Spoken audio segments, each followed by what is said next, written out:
Please accept my humble obeisances. I am Uttale Shivati Bhakti Swami Iti Namane Namaste Saraswati Devi Gauravani Pracharine Nivasesha Shinivadi Vachacharya Jai Shri Krishna Chaitanya Prabhu Nityananda Shri Advaita Gadadhara Shivasana Gaura Hare Krishna Krishna Krishna Hare Hare Hare Ram Ram Hare Hare.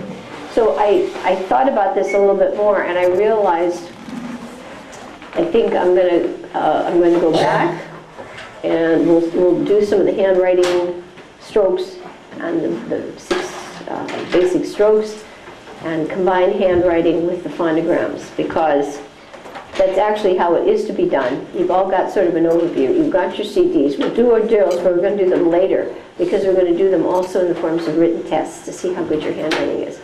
So now this is a chance. You've got your magic slates, or you have paper.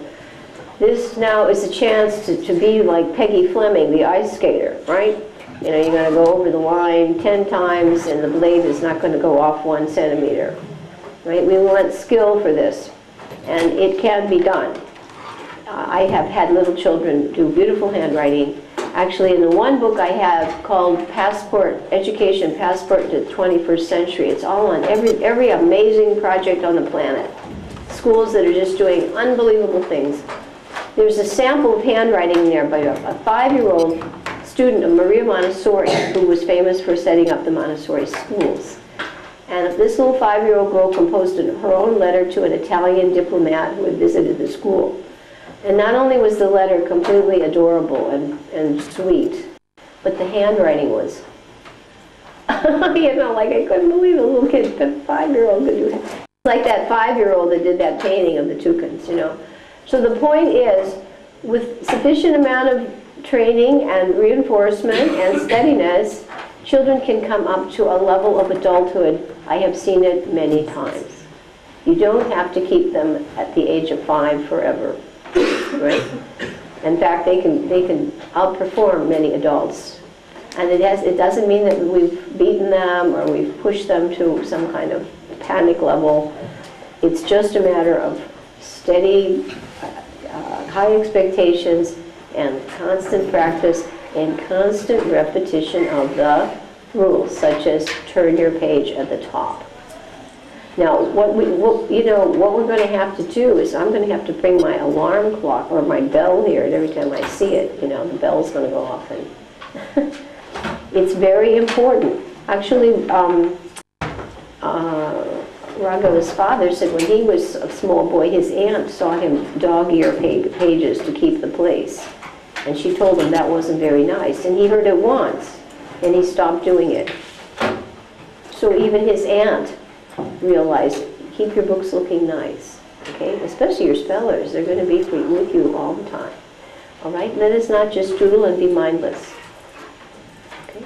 Put your pencils down, listen. Everybody attentive? And the whole thing about being attentive, just imagine, would you like to be in a school bus in which the driver's spaced out?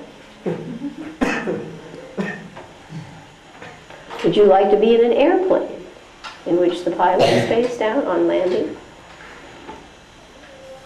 Spacing out is very dangerous. Someday you may drive a car. Do you want to space out on the highway? Relaxident. Relaxident. Even Srila Prabhupada used to say, a little bit of inattention in spiritual life, right? The razor. Our whole life, we're in the material ocean, folks, it's deadly. We have to be attentive. Even our chanting has to be attentive, or it's aparad, amaparad. So what to speak of school, right? We have to learn to become attentive in everything we do. Drive a car, fly an airplane, chant your rounds, cook a meal. Be careful. The whole material world's dangerous. You saw the truck flipped over the other day, and a man, I don't know if he died or not. Anyway, you know, it's a dangerous place. You have to be alert.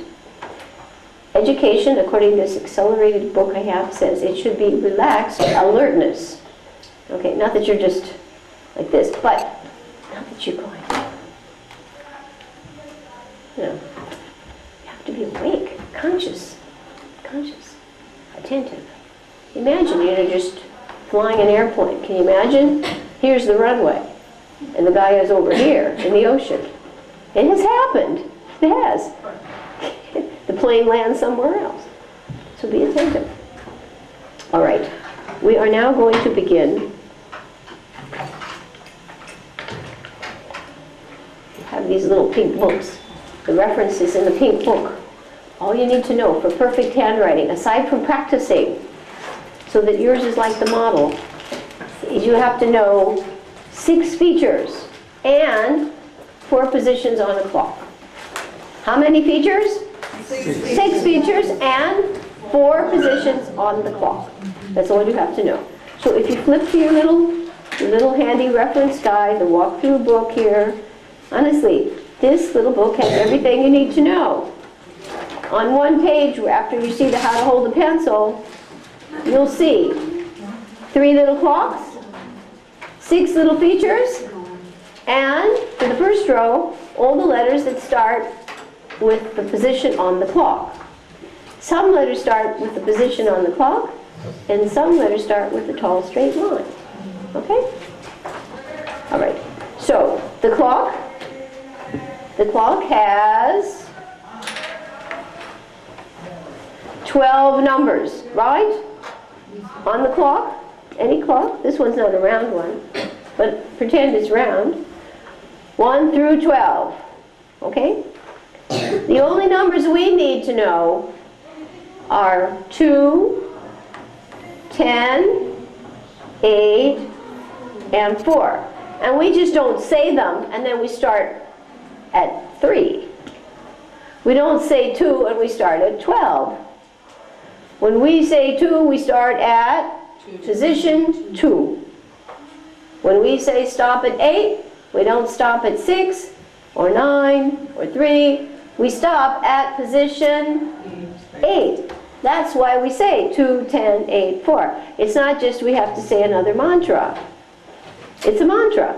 So everybody say the mantra. 2, 10, 8, 4. And it's a position. Right?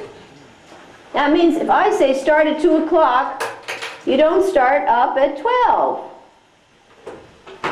You will start here at 2. And if I say go over to 10, you don't go over to 11. And if I say come back up to 8, you don't stop at 5. It's not just she's made up something for me to say, 2, 10, 8, 4. No, it's a position on a circle that will give you perfect beginnings and perfect endings for your letters that have rounded parts. Okay? It's very simple what she's done. I mean, it couldn't be easier. I've never seen another alphabet simpler in my whole life, and there are many manuscript alphabets. This is completely simple. So everybody say 2, 10, 8, 4. And we go backwards because most of the letters that start on the clock face start at 2. Okay? You saw that. Now, the other thing you have to know is that sometimes, you know, the old way of teaching letters was the ball and stick. Do you remember that, the ball and stick method? Okay, here's an A. Here's a ball, and here's a stick. And that was the way they did it. It's called ball and stick. That's not her method. Okay? This is ball and stick. And it will pass for an A. But she is more refined. She starts you at 2, 10, 8, 4. And at that point, straight up to 2. Don't lift your pencil, and straight down to the baseline. Okay? So it's like a circle, and you sliced a piece off of it. Okay? No ball and stick. Right.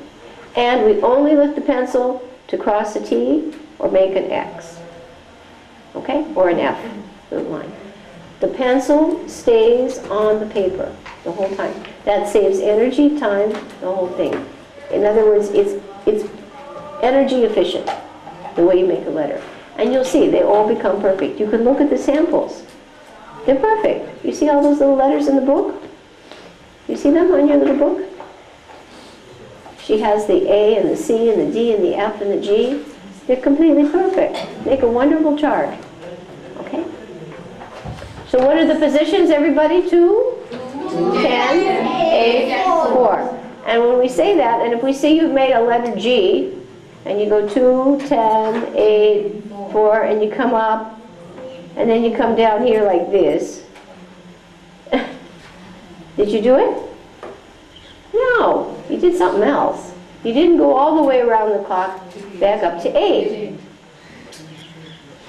Is that one right? No, it's not right. Okay? And no balls and sticks. Okay. So everybody got the clock face position? It couldn't be easier. The only thing that's tough is applying it. Like Prabhupada said, Krishna consciousness is simple. The problem is following it. It's so easy, he says, you might miss it, actually. All right. Now, the 6 features. We will do some gestures. Everybody stand up.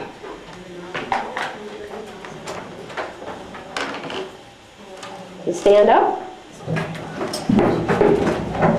6 features. This will look like Bharatanatyam. Are you ready? Okay. First feature, circle. Okay. Short straight line. Tall straight line. Descending long line. Slanted line. Horizontal line. Okay. Did we get them all? Yeah. That's it. Simple. Okay, everybody. Circle. Short straight line. Tall straight line. Descending long line. Slanted line. Horizontal line.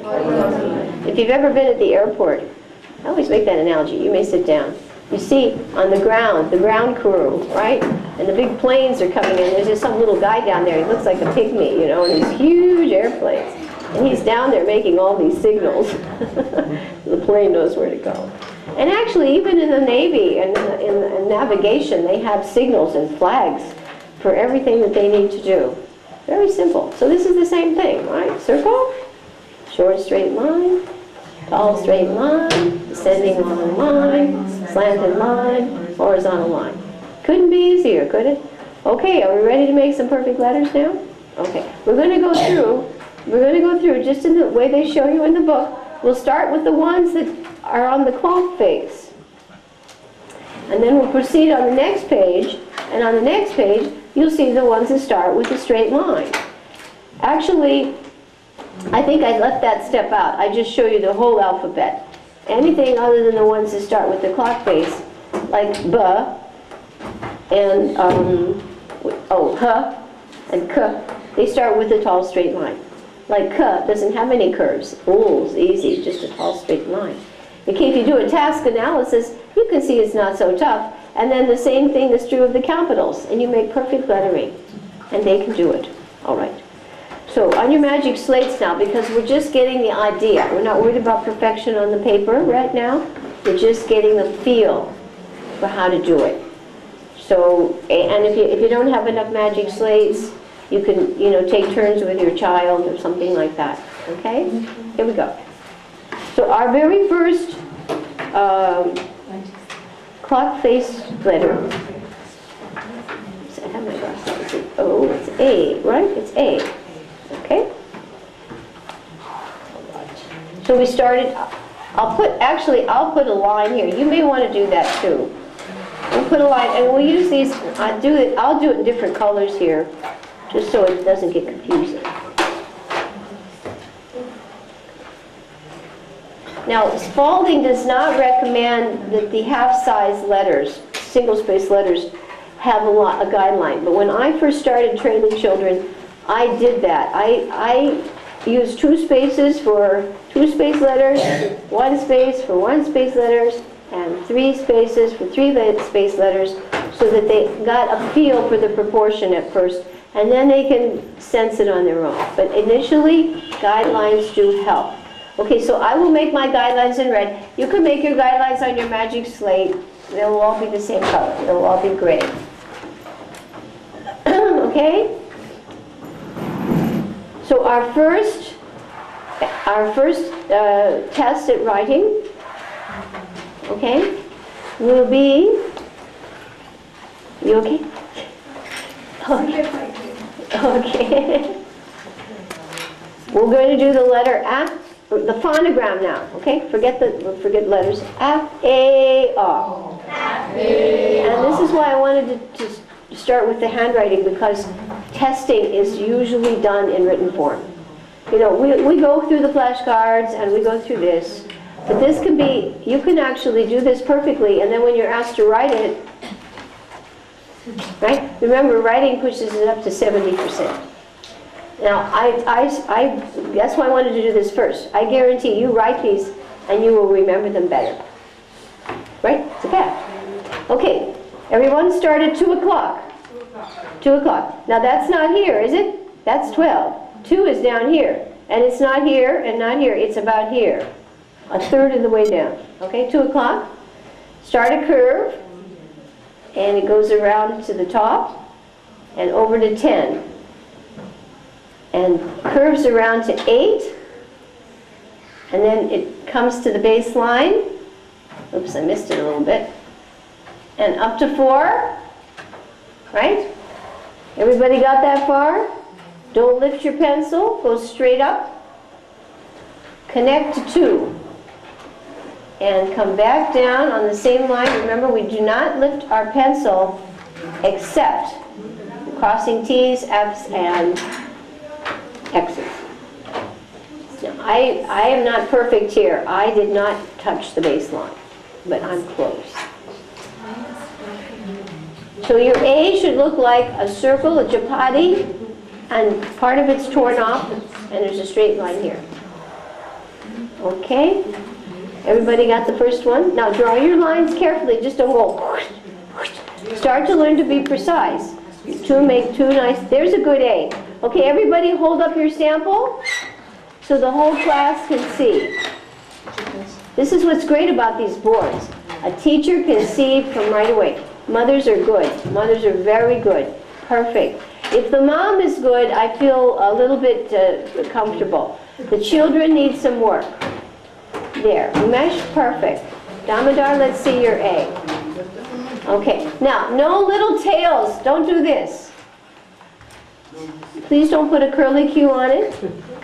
That's called the Danielian handwriting system. And Betty Edwards condemns it. They do it in England. I think they do it here in India. They do it in Australia and New Zealand. Betty Edwards says it's the low watermark of handwriting. Because it combines print and script, and it's a rasabasa. You'll get, and the kids are completely confused. You know, block capitals, and half block lowercase, and then they put a little curly Q on it. You know, it's just, it's either going to be one or the other. Much better. Now you can see where her 8 o'clock sort of had a flat tire. Okay, right? Okay, and you can help with Nityananda there. He's not quite coming over to the top. This is good. These boards are great for practice because they can go over and over and over again. Okay, we'll go on to the next letters. All right, but if I see the mothers are okay, I can sleep tonight. Okay. Our next one, you can clear the board. Everybody, see, the show and tell is good because from a distance I can see right away how you're doing. And then on paper you can perfect it, but this is definitely better. Okay, so now very carefully, everyone, put your parallel lines for the next clock face letter.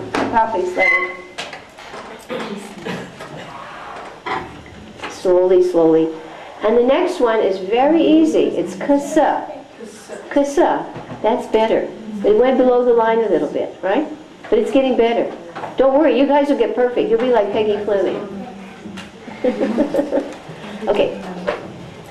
Kasa. Everybody, where do you think we start? 2. You know, this is it. I just went through 2 letters at Pathway School. and they put me in with some second graders, and the teacher in there was actually a friend of my friend's. And we were amazed. I did 2 letters, and we went through the demonstration of circle, tall, straight line. And we went around the circle of kids, and each child explained the next letter perfectly. Okay, I said, so how do you think we make a book? And they said, exactly. So they are smarter than we think. Okay, everybody, where do we start with kasa? 2. Okay, and then what do? We curve up and touch the line, right? And then where do we go? 10. Curve, right? And then what do? Yeah, curve around and say curve. Curve to 8. And then what do? Curve to the baseline. Oh, I'm better this time. Then what do? Curve. Say curve up to 4. There you got to see. It's just a circle chopped off. Almost perfect. Getting better already. Good. Oh, wow. That's perfect. You've been practicing. No? Didn't start at 2.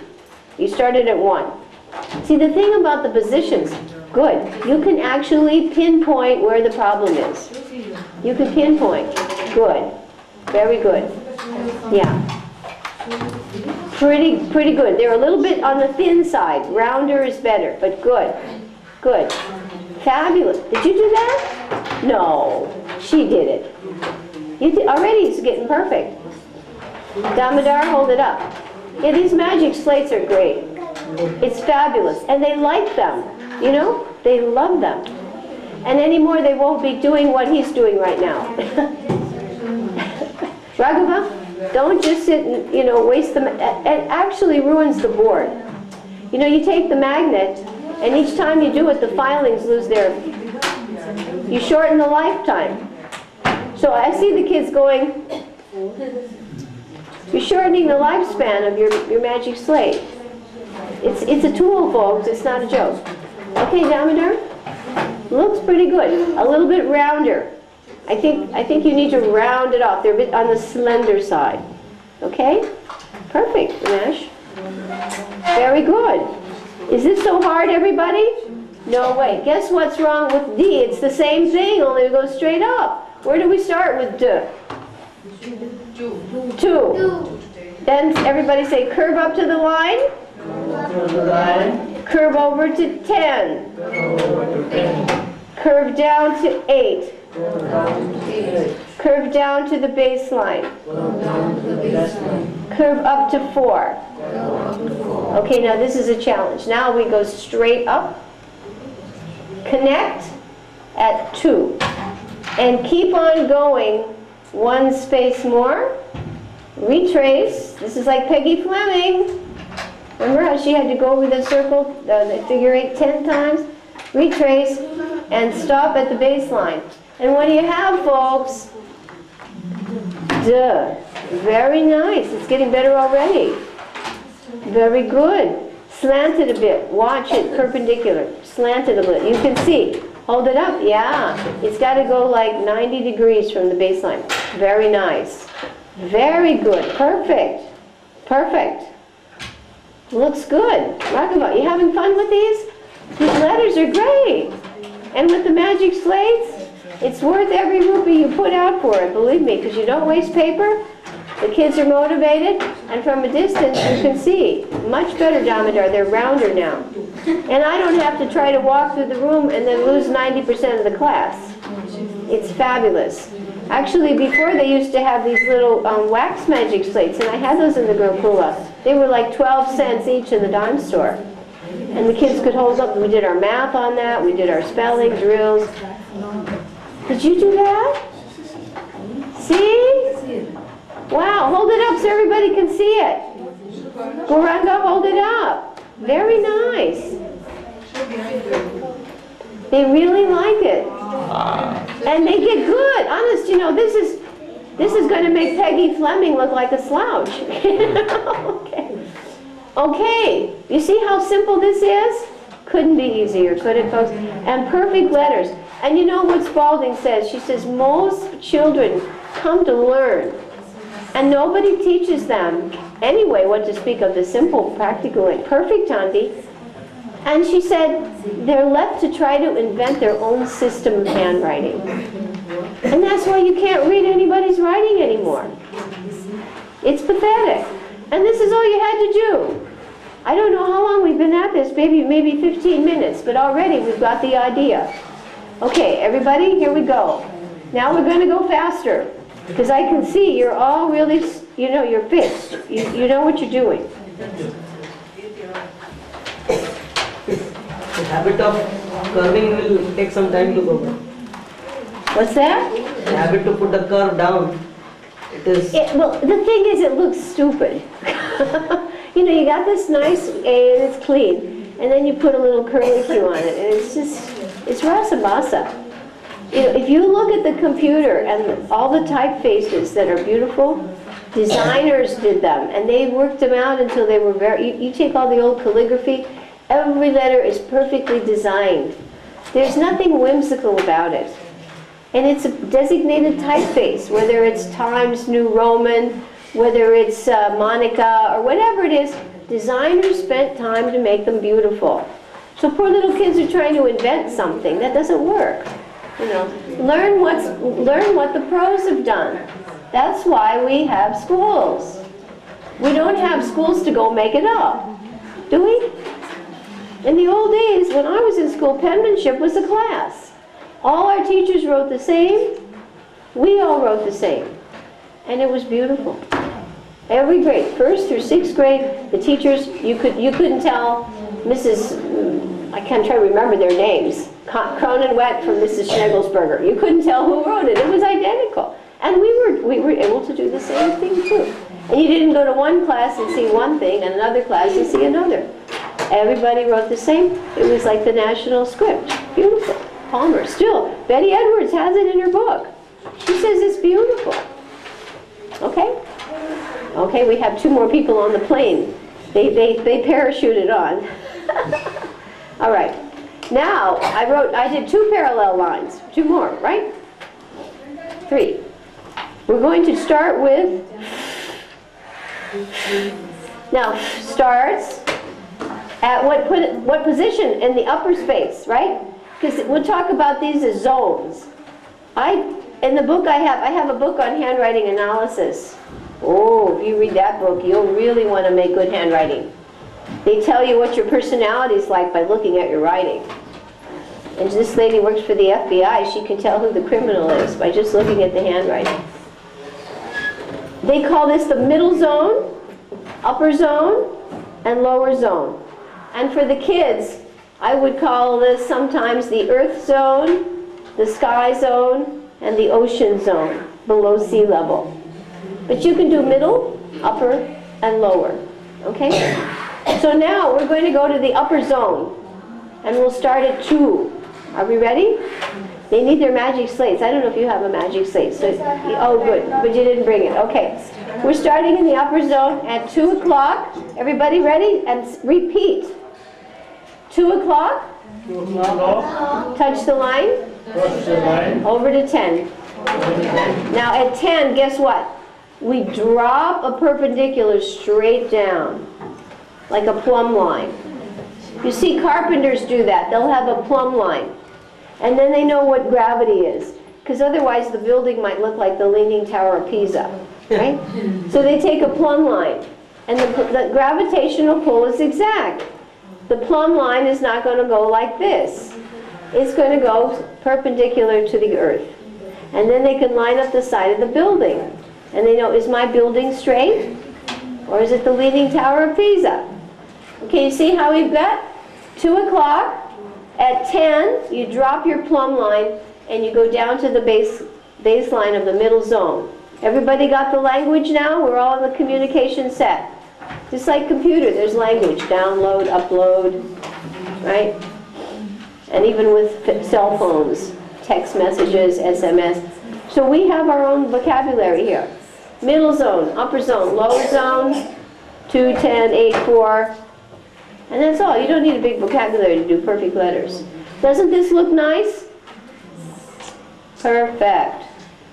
And now we pick up the pencil And we put a horizontal, but not on the line. Slightly above. And you don't make it 2 feet across. You just make a nice short, there. And we have the phonogram. Everybody get the, okay, your plumb line is a little bit, see how you plumb line? When you hold them up, you can see if it's perpendicular or not. Look at the edge of your board. You see? Your green edge, you can see that it goes a little bit like that. That's good. Ball, that's pretty good. Drop your plumb line. Let's see how the plumb line works. Pretty good. That's very good. Wow, you're doing really nicely. He likes to smile. He's got this little smile on his face. And then his cheeks get real round, you know. That's very good, Nityananda. The second one, much better. And let's see yours. Good. Very good. Let's see some more of these. Okay, Rasika, the crossbar is a little bit above the line. Okay? It does not go on the line.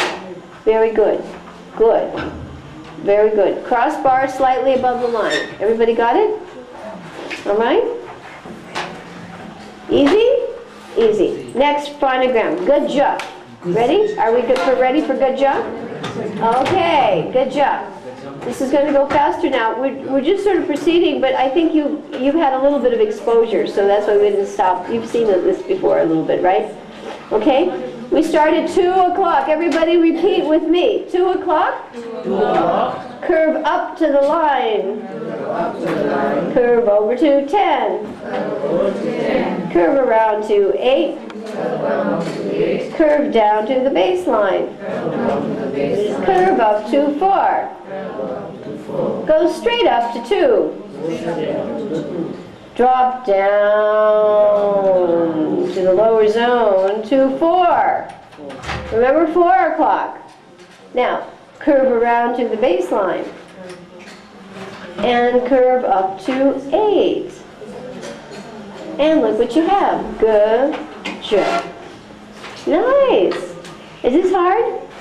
No. Look how nice these are. God, you guys are pros. Oh, perfect. Radharani did a perfect good job. Hold it up, Radharani, so the back could see. Perfect good job.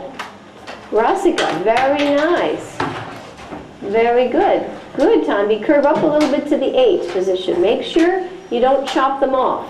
If you use the clock, you get them all right. Very nice. Very nice. You're just coming up almost to 9. You know, yeah, watch it. Just if you remember 2, 10, 8, 4, and really do it, don't do some other number in the name of that, you'll get perfect letters. Everybody having fun with this? Honestly, this is the best part. And then when we do our drills, I'll give you a phonogram, and then you write it. And then we'll see if you're right or not. And this is so much better test. Much better test. Nityananda, that's superior. Wonderful. You having fun? Yeah. Now you know what to do with your board besides just take the thing and go. See, they just need a little training. You know, the point is, the poor monkeys out there, they don't qualify for school. Now that's what a little monkey would do. Then he'll jump on it, try to eat it, right? See, we're here to learn what to do with it. We're learning about Krishna. That's very good, Raghavam. Very nice. These are good. Okay, the next clock-based letter is an easy one. O-U.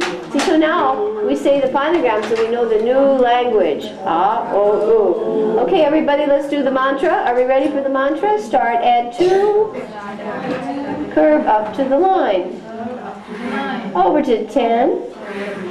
Around to 8. Down to the baseline. Around to 4.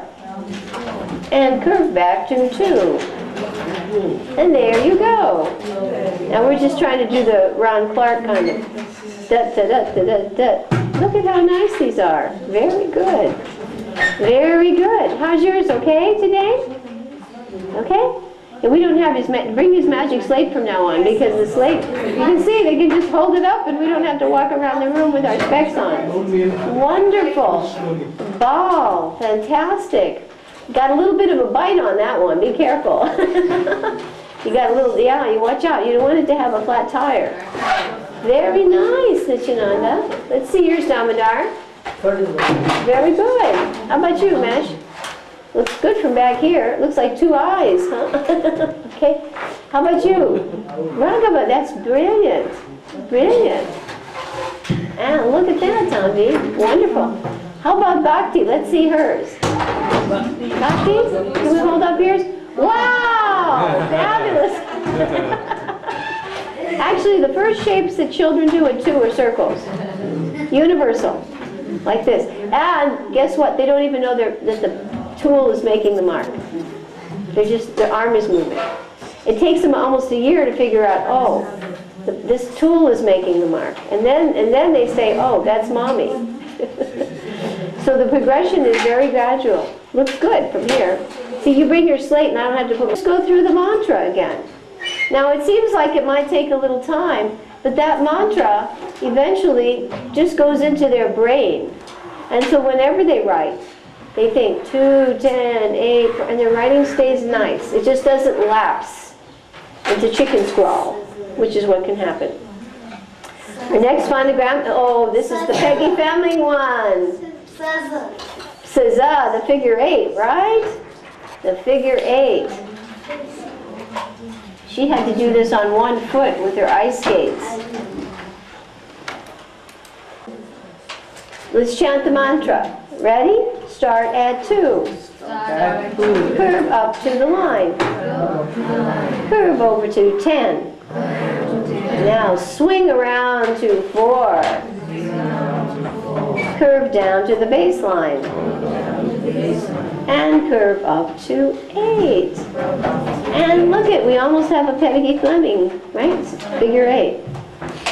Can you imagine if a girl had to do that on ice skates every day for 8 hours? Yes. Look at how perfect. See, now the thing is, they are equipped. Pay attention. Spalding says something very profound, but it makes sense. Listen to this. Everybody got your ears open? Yes. You know that Walt Disney creature, the big elephant? Flying elephant? Dumbo. We're not Dumbos, but he has such big ears he can fly. So get your big ears out. That's very good. Spalding tells us, and it makes sense, that the hand will not know what to do. It's perfect. Look at his, Raghava's. That's better than this one. That the hand will only do what the mind has the information to tell it. Will the hand know what to do if the brain doesn't have an input? Of course not. So no wonder little kids come up with the weirdest forms of letters. They're not getting the information to direct the hand. Perfect. So you see, if you have the information, your hand will know what to do. The mind directs the hand, not the other way around. The hand directs the mind, and then you don't know what you made. Nityananda, that's very good. How about you? Did you believe you could do this the first day? I don't think he did. Bhakti, you want to hold yours up for everybody to see? Let Bhakti see hers. Hold it up, Bhakti. Wow, very good. Yay! Super! She's a little possessive about the thing, you know.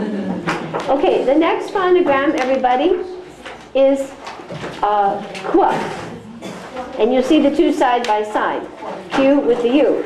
All right, so we chant our mantra, and here we go. Ready? Everybody chant. Start at 2.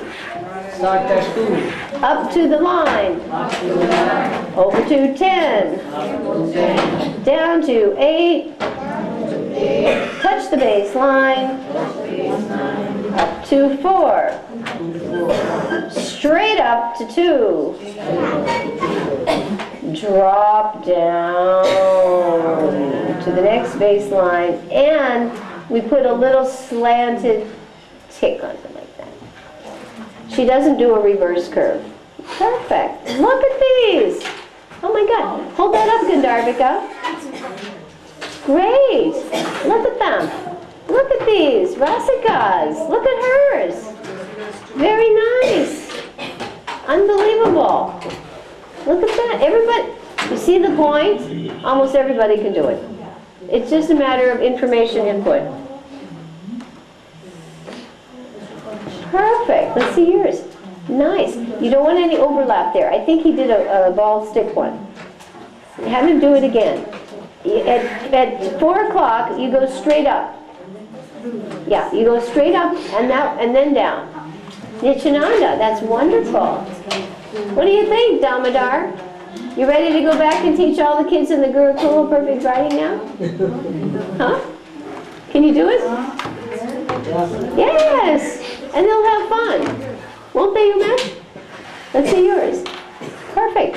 They'll have fun doing this. Perfect. Look at that. See, it's automatic. It's automatic. Okay, now we put the U with the Q. It's not a vowel in this case. This one starts with a straight line, but we put it with the phonogram qua. Are we ready? This is a little bit different, everybody. The mantra is a little different here. Short straight line. Down to 8. Down to 8. Touch the bass line. Touch the bass line. Up to 4. Up to 4. Straight up to the middle line. Straight up to the middle line. Retrace. Retrace. Down to the bass line. And there you have it. So easy, isn't it? So very nice. Good, Rasika. Left side needs a little bit of a straightening up. It's going over sideways a bit. Watch out for the Leaning Tower of Pisa. That building keeps tipping over and over and over. And every year it gets a little bit more tipped.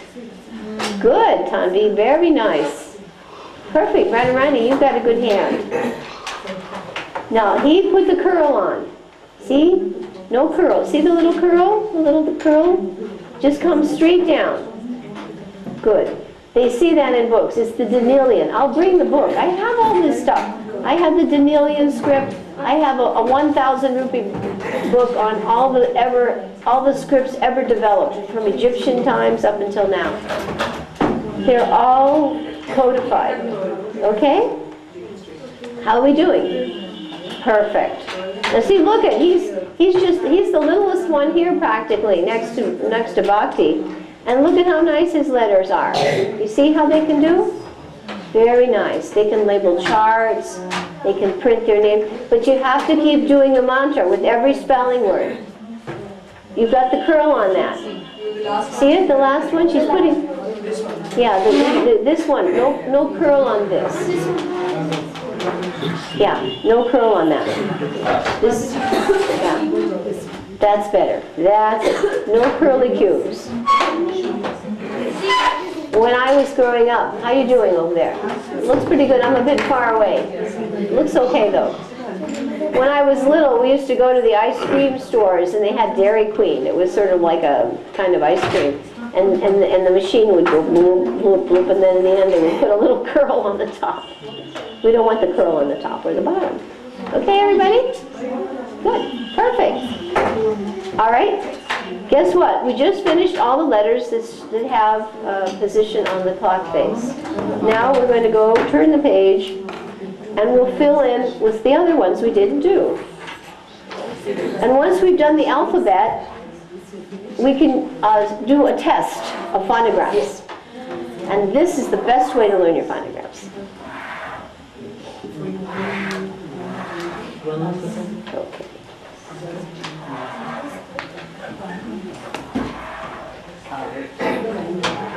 We will make our upper zone and our middle zone and our lower zone. Okay? Everybody say upper zone, middle zone, lower zone. And this is our vocabulary for perfect letters.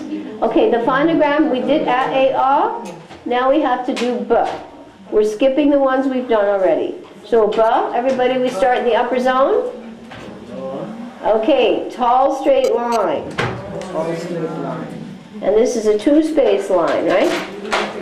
Now, when we come back up, retrace, to 10. Don't go all the way. Remember? See where I stopped? I stopped at 10. Curve over to the line, around to 2. Repeat, curve down to 4. Down to 4. Curve to the baseline, Up to the baseline. and curve up to 8. Okay. Now the danger is that students are going to start making it flat tires. They're going to go all the way up here and then over like a magnet, you know? A magnet turned sideways. And they'll do that down here.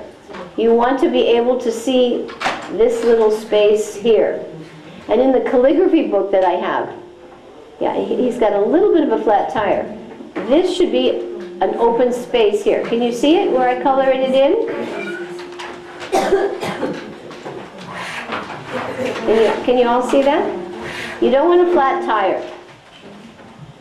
Rasika, it needs to curve up a little bit. That's good. You don't have a flat tire. That's very good.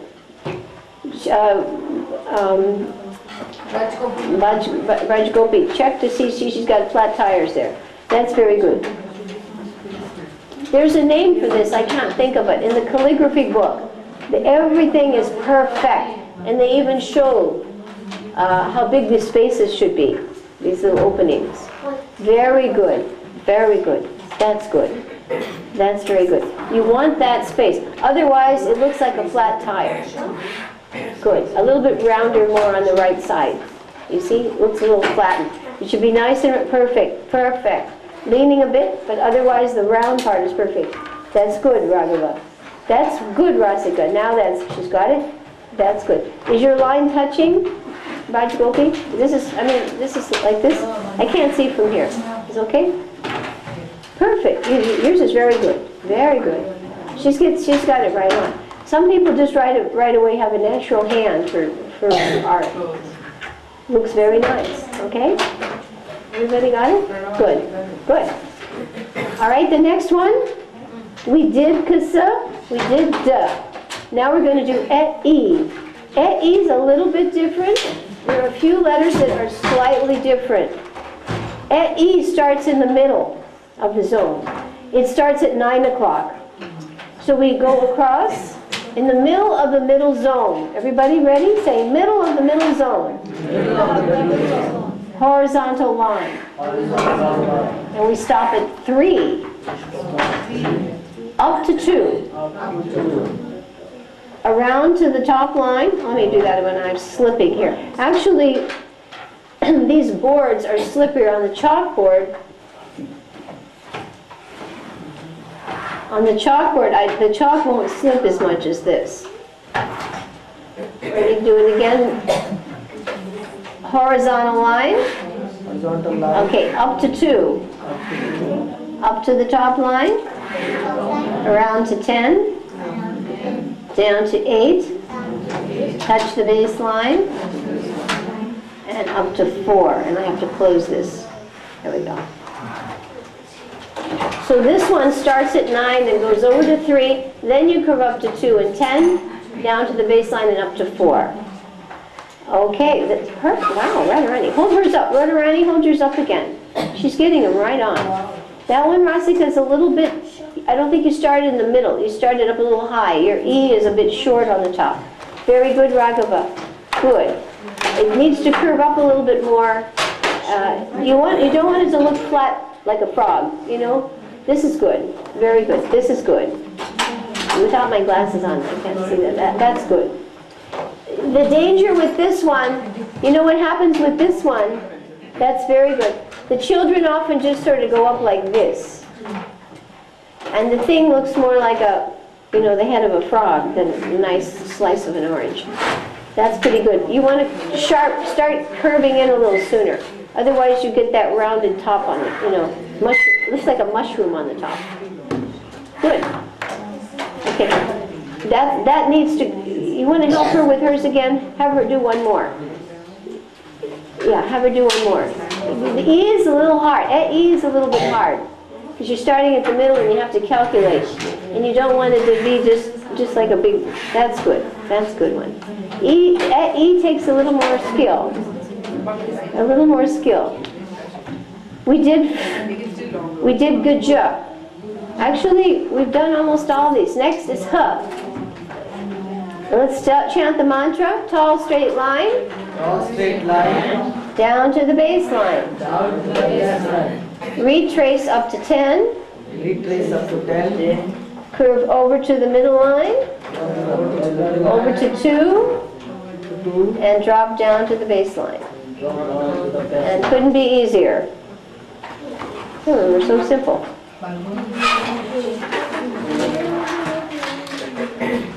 Pretty good. Just needs to be pretty bald. Perfect. Perfect. Rasika, a little bit straighter on the side there. Leaning. It's correct, but leaning. Nityananda, brilliant. You liking this, huh? He liked this. Did you do your huh? Ready for your huh? That's perfect. Yeah. Let him do a huh. Yours is perfect. You must be. You do art a lot? Yeah, see, she has an artist's hand. Artists are really good at handwriting right away because they just already have the control. Eye-hand motor creation. But believe me, everybody's an artist. That's why we do the Betty Edwards thing. You just have to get used to discovering that you can do it. Nice, Rasika. Okay? You have a tendency to lean a bit, though. Try to see if you can get those plumb lines going down. The next one is super simple. I. We take a short straight line, down to the baseline. And the only thing that we remember about this is we dot the I, directly above. The tendency is to dot the I to the right or the left, and then you don't know if it's dotting a J or, something else. So you dot the I with a small dot. Now some people, like Walt Disney, like to put a circle and something fancy. Let's keep it straight, folks. Perfect. Yeah. Good. You don't want it too high or too close. And nothing cutesy like this. Just keep it straight. A little bit close. Move it up a bit. It's almost halfway. That's perfect. Nityananda, hold that up for everybody to see. Turn your board around. Perfect. Simple. Very nice. Good. I think everybody's got that one. This is an easy one. I. Perfect.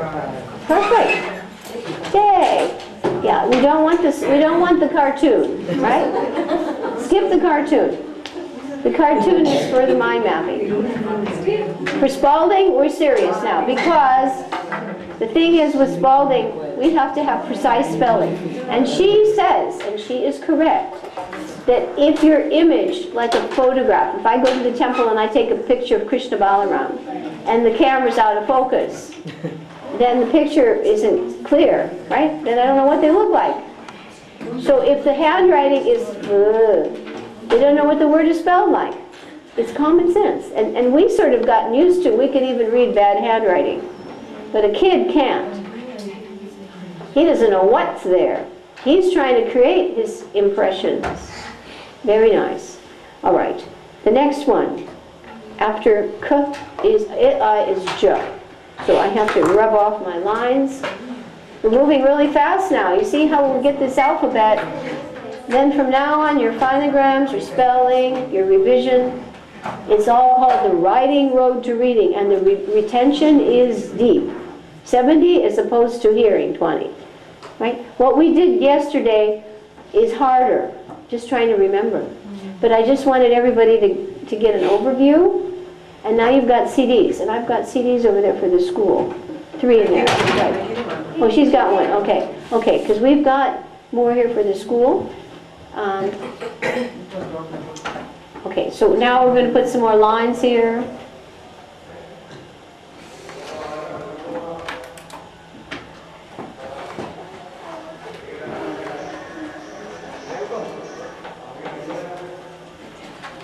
Are we ready now? The next phonogram is J. J. All right? J starts at the middle zone. So let's say the mantra. Descending long line. Down to 4. Curve down to the baseline. And back up to 8. Simple enough. It's the Christmas candy cane. And in the middle of the zone, upper zone, we put a dot. Couldn't be easier, could it? Just. Your dot needs to go a little bit higher there. Otherwise it merges. Dot could be higher, Usamati. Your dot should go almost in the middle of the zone. Midpoint of your zone. That way it's clear. Otherwise it'll merge. Wonderful. Wonderful. Yeah, dot's better. That first one's good. The dot's good. Good. Good. Your lines are going up a little bit though. Try to make it more horizontal with your board. Perfect, Garanga. That's perfect, Ball. Better. That's good. There you go. Perfect. See? Have you been practicing on us? He's been doing this, hasn't he? He's been working at home. Yeah, these guys have the edge on it. They've been doing this for a while. Chandi, perfect. Very good. Very good. All right. Next phonogram. K. Say the mantra. Tall, straight line. Now at this point we come down to the baseline and guess what? We're allowed to lift. But this is tricky. We go over to the right on the middle zone, upper line, and we make a slanted line. You have to have good calculation. To the middle, touch, and then go the other way. The whole idea is economy of stroke. K. Perfect. You don't want to go like this and then like this. Perfect. That's good. Actually, for first time, good. Good. Wow. Good. See? Economy of stroke. You don't waste motion. Very nice. Rasika had to come out. She has to do again, okay? You look pretty good. Yeah, your mom can see them better. From here, it's a little hard to see the pins up. That's good. It could probably start over a little bit more. When you start it, same distance over, okay? This one takes some judgment. A little bit on the thin side. Over more, Raghava. Next time, over more. Umesh, you have a bit of an artistic hand. Tanvi, perfect. Perfect. Let's see yours, Damodar. Good. Yeah, it's a matter of calculation on this one. You have to go over. Okay? Sundari, I haven't seen any of yours. I'm writing in the On paper, okay. Don't be afraid to put it on the board and hold it up. That's better. That's better. Okay. All right, here we go. The next phonogram couldn't be harder. Ooh, tall, straight line.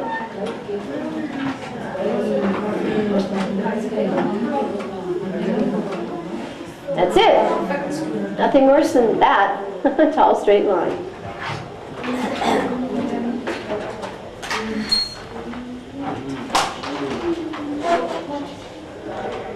Yeah, this one couldn't be so bad. Perfect, perfect. We got some nice straight lines here. Good, good, good. They all make sense. The whole thing is completely logical.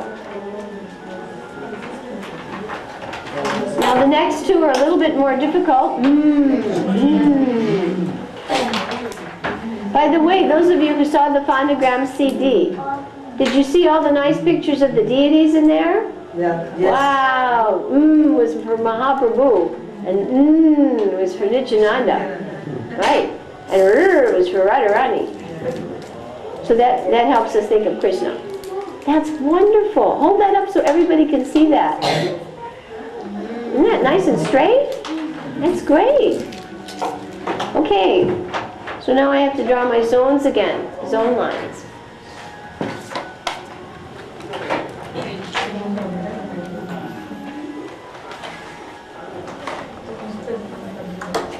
Is everybody feeling a little bit more relaxed about the Spalding method now? I think once you start to see it, because at first it looks like you look at the book, but actually we got through the worst, overview of the phonograms. Once you do this, you realize this is as easy as a cakewalk, and then the spelling list will be the same. It just looks terrible, but it's not. Okay, there are upper, middle, and lower zones, and the next phonogram is like you saw Mahaprabhu in the CD. He looks so beautiful. So in the middle zone, we say short, straight line. Short, straight line. Back up to 10. Back up to 10. Curve over to the middle line. Over to the middle line. Around to 2. Around to 2. Drop down to the baseline. Down to the baseline. Back up to 10. Up to 10. Curve over to the middle line. Over to the middle line. Around to 2. Down to the baseline. When I was little, there was a game we used to play. It was like called lawn golf, croquet. And there would be little hoops you put in the grass. And you have a wooden mallet and wooden balls. And you try to, like, I don't know if it's like cricket. I never played cricket. But you had to try to hit the, and this looks like 2 little hoops in the grass. And they have to get the ball through. Wow, many of these are very good. Raghava, that's wonderful. All of these are really good. Perfect. Very nice. Is a little bit tricky. That's very nice. Sometimes it gets too wide, and sometimes it can be too thin, too compressed. Get a nice spacing on it is the key. Wonderful, Nityananda. Very good. Perfect. Perfect. Okay, they're getting quite assertive now. These boards are good for developing art familiarity because they learn to just go at it and be natural. Wonderful. Yeah, good, perfect. Look at Pranav's. Pranav, it's perfect letter forms. He's been practicing, I can tell. Yeah, he's a pro already. Next is for Nityananda.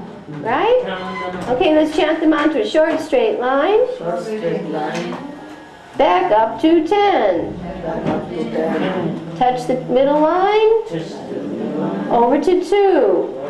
And drop down to the baseline. Couldn't be easier, right? Look at how fast everybody's knocking them off now. And everybody's got these samples. Ball, hold up yours. You can see how they start to look in a row for everybody to see. You know, you start to see the letters in a row and you say, wow, the kid's got a good hand, huh? He knows what he's doing.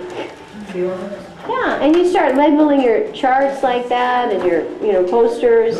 It looks super. Very nice. First time I was writing, I couldn't believe that. Yes. I was writing with this. Yes. It's amazing. Everybody believes. I wish we had more time for the art program. If I had you guys for about a week for art, I mean, seriously, you wouldn't believe what you can do. You don't know what you can do. Okay? Super. Nice, Guranga. Nityananda. That's your name. Next phonogram, we did A, O, U. Now we do Pa. Everybody ready for Pa? Let's say the mantra. Descending long line. Descending long line. Now we have to be Peggy Fleming. Retrace up to 10. Retrace up to 10. Over to the middle line. Over to the middle line. Around to 2. Down to 4. And curve up to 8. And we have Pa. And in the video you see Prabhupada. Such a nice picture of Prabhupada, wasn't it? I don't know how we found that one. He was in a garden. He's got some flat tires on this one, Radharani. You want to help him with his Pa. Pa, like Ba, can get a flat tire if it doesn't go up to 8. That's perfect. Nityananda, it got a little bit shortened on the 4 o'clock side. Have Mataji help you with the one more. One more. Okay? Do one more. Nice. Round it off a little bit more from 2 to 4. You don't want a flattened one. Very nice. That's very, very nice. Yeah. Perfect. Damodar, you've joined the league of the ice skaters. Okay? Got it? You doing okay, Mataji? We have to get you a magic slate. It's fantastic. All right? Yeah, very good.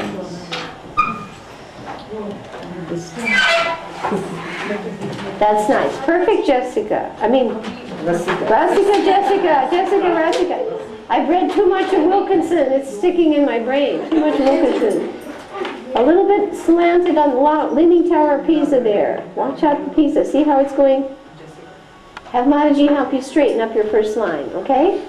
Radharani will help you straighten up your first line. That's it. That, oh no, he didn't. Here. Stand up and hold that up. Did he do that? Did you do that? Yeah. Stand up and hold that up. I'm impressed.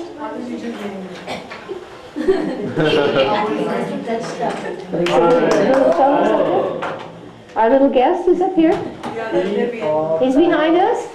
Well, you know, I tell you, in the guest house, we have all kinds of things running around the building, so I don't get nervous by this anymore. Did you show everybody?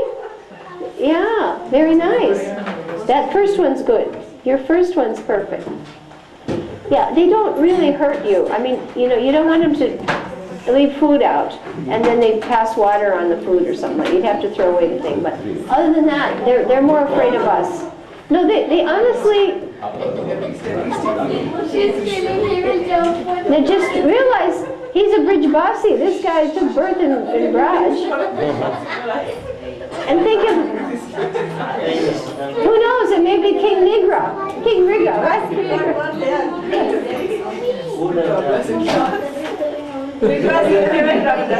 He was a Bridge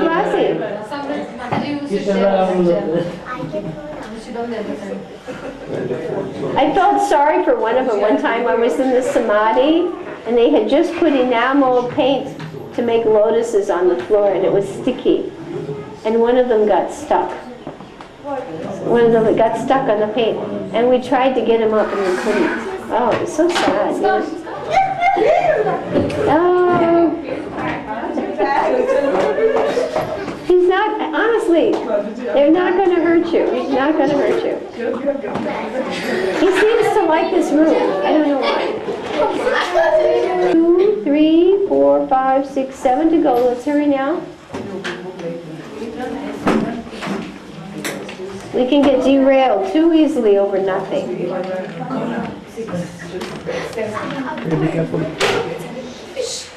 Are you ready? Okay, we make our zone lines.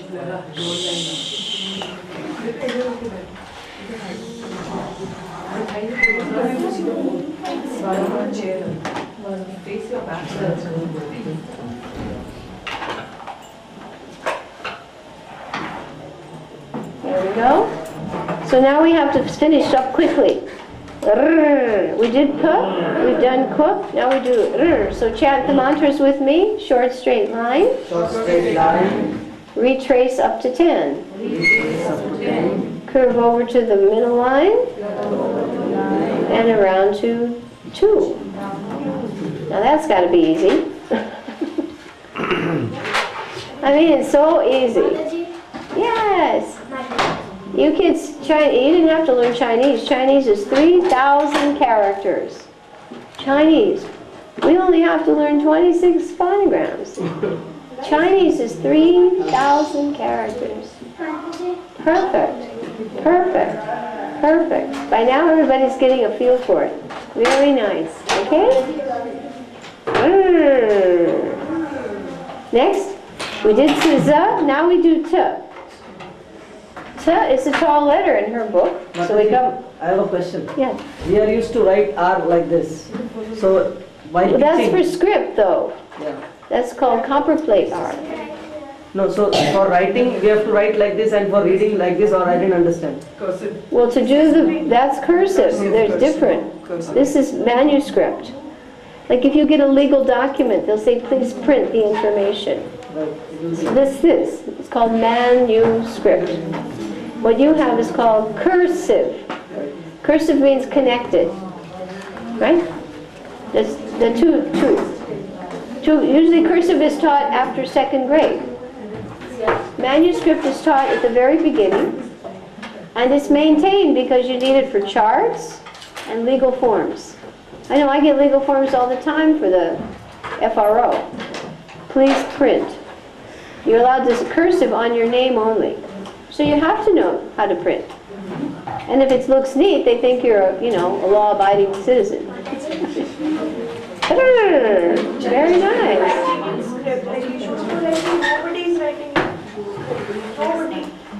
None of them. I declare diplomatic immunity. I don't have anything to do with what goes on anywhere else.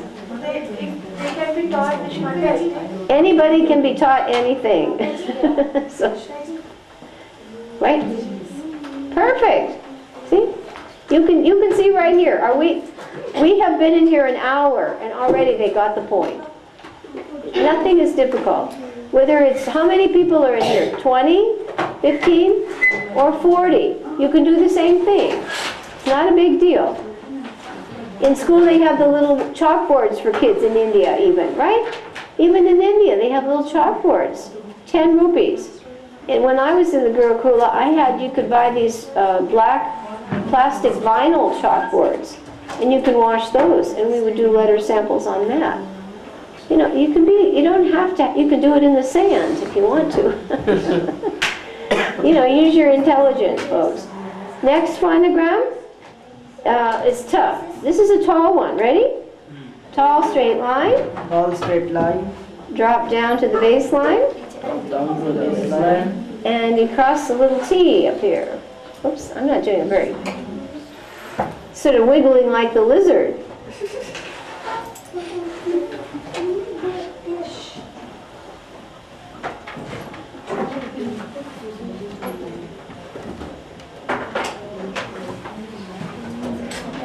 And we cross a little T above the middle line a bit like this.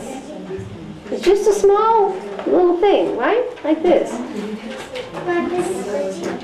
Nice, nice. Oh, that is perfect. Look at one. Your cross piece could be a little smaller. She goes for small cross pieces. Yeah, small cross pieces.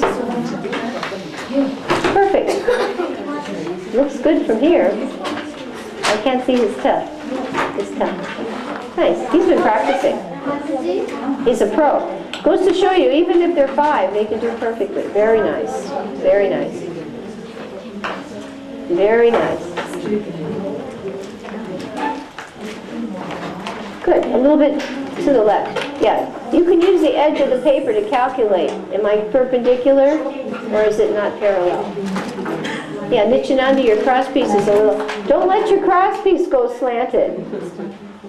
Cross piece a little slanted, Raghava. If your cross piece is slanted, it looks like the Russian crucifix. Have you ever seen the Russian crucifix? It's like that, right? Okay, perfect. A little bit too close to the middle zone, your T, Damodar. Cross it a little higher. Okay? Okay, Tanvi, very good. Next one, we did ayu'o. Now, va. You have to pay attention with va, because the tendency is to want to make 2 strokes. But she doesn't do that. You do not make 2 strokes. You keep your pencil on your paper. Good. Perfect. Okay, chant your mantra. Slanted line down. Slanted line down. And then just slanted line up. Like that. Like a tick mark. Right? Slanted line down and slanted line up. That's it. That's it. Good. Slanted line down and slanted line up. Right, it's economy of stroke. You don't pick it up and go like this. Like a Roman letter. Yes, like a Roman letter. Okay? Perfect. Yeah, he's gotten pretty good. It's okay. Next, we do the same thing for W, right? Okay? Mine's a little bit broad. I'll try to narrow it. Slanted line down, slanted line up, slanted line down, and slanted line up. And it looks like the beak on Bakasura, right? Down, up, perfect. Down, up, that's it. Down, up, very good. A little bit wide, but otherwise he's got the idea. A little bit wide. The thing in this one, like and is to not make them too broad or too thin. Nice proportions. That's good. That's good. Nice proportions. Everybody's doing okay? Okay, a little bit curved. Watch those. Make those lines nice and sharp. Sharp. Yeah, he's been practicing. The guy's got an edge on us all. I can tell. All right? And we just have 4 more, and we're done. Yeah? Good, perfect back there. Perfect. Very nice. A little bit pointed on the bottom there, but otherwise, with practice, it'll get perfect.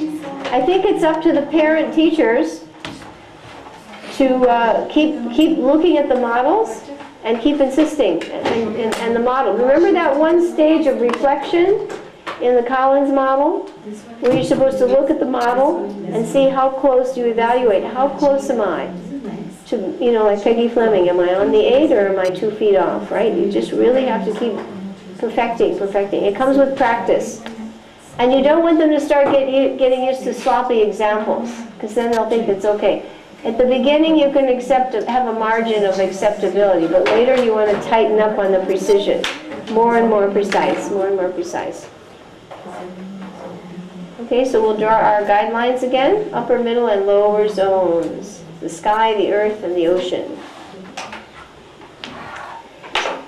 The same thing is true of you pick up your tool for this one.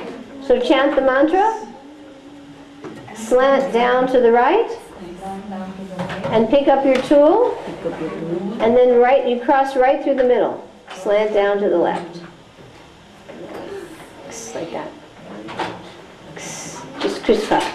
Yeah. Simple. Very good. Very good. Very good. Easy, huh? Nice. Nice. Very good. Is it okay? You like doing these? They're fun. Next. This one's got some round face to it. That's perfect. Chant the mantra for yet I. Short straight line. Down to 8. Touch the bass line. Up to 4. Straight up to the middle line. Now retrace. Drop down to the lower zone to 4. Curve to the bass line. Up to 8. See, they know what's next. Everybody knows what's next. Your bottom is a little bit tighter, can you see? It's a little bit tighter. You want to try to have this almost like, not almost, identical to. Good, good, perfect, perfect, good. Hey, Guranga, hold that up, show everybody. I'll have his, yeah, nice. Isn't Guranga doing real well? That's really good. He's so happy with his drawing work. Ball, hold that one up. That's 100%. You see that? Ball? Everybody see ball? Right on. Good. Right on. Radhika's a little bit curved up, a little bit to 9. Stop at 8. Stop at 8. Umesh, you have a hand. You have an artist hand. Good. Good. A little bit tight down here. See this one? It's a little bit, it's got to be like a mirror of this. This down here. Identical. The tendency is the tail gets small. Like a kitten. They want to put a little kitten tail on it. But otherwise, all right. All right? Good? And our last is zzz. All right? Simple enough. Horizontal line. Everybody, horizontal line. Horizontal line. Slanted line. Slanting line. And horizontal line. Now, what's so hard about that? And guess what we've done? We've done our alphabet. Isn't that far out? Now, just before the break, what we're going to do? Super. Okay, just before the break is what we're going to really start moving fast. We're going to have a break. And, oh, Anita, you missed out on all our letters here. Oh, no. You have to give her a private showing. Hold up the chalkboards and they can see some of your phonogram letters. They're fabulous. We've been now using our magic slates. Before our break now, we're going to do a fast drill. So everybody, we're going to show Anita what we know. We've been working really hard. Get out your phonogram sheets. Are we ready?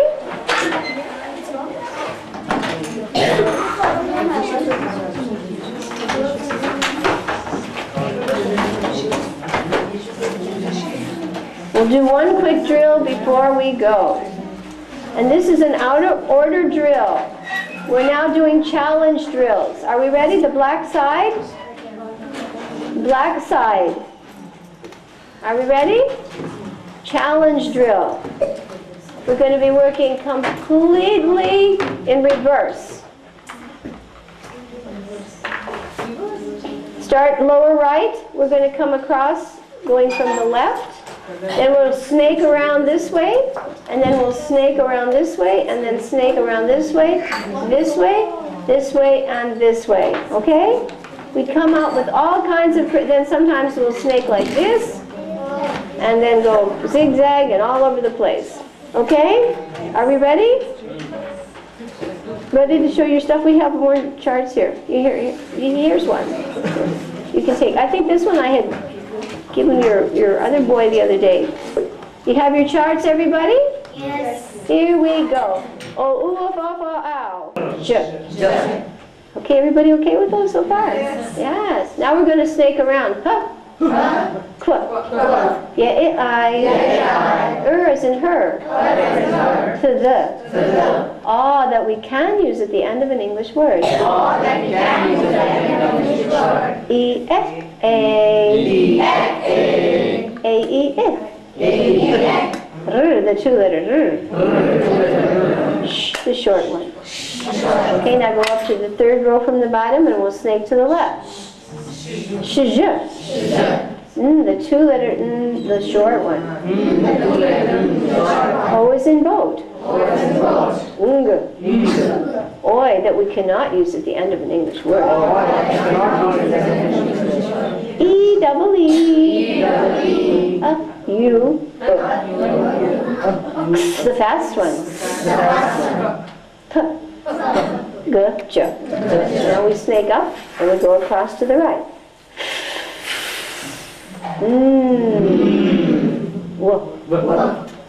O. Shh, the plain one. Oi, that we can use at the end of an English word. Chuck-a-sh. The two letter the tall one. Sh, the tall one. G, as in ghost. A, the four letter A. Or. Ooh, oh. Ow, oh, ooh, up. As in early. If I.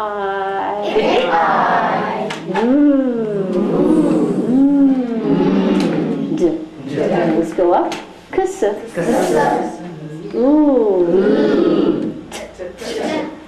E. As in worships.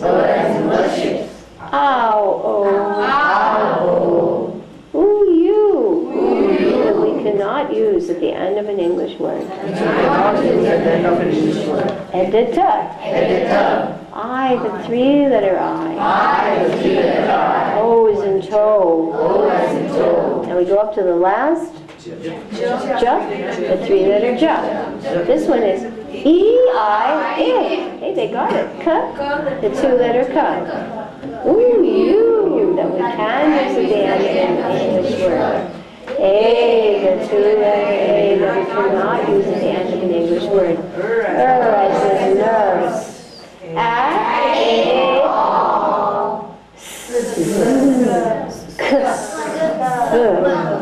We learned all of them yesterday. It was a hard session, boy. We were all just tired. Now we have a package here for you. We have 3 phonogram CDs for you, the NOI study guide, and 2 sets of color-coded map things for you. So we've got everything in there. The CDs are free. I would like to gift you with the others, but I'm broke this month. I tell you, last month it was a hospital and it just I'd love to contribute for everything. So but the CDs I can make at home, that's not a problem. I have a computer with a CD burner, so I can make you as many phonogram CDs as you like. That's not a problem. Okay, so we've given you 3, 1 for you and 1 from Lokeshwar and Mataji. She's got some too. And in the past I had made them for all the teachers too, but over the time, unless somebody really tells you how to use it, and now when you see the CD, it's going to mean something, right? Because you have a reference for the sounds and pictures of Krishna, right? So you don't have to worry about it, you just put it on.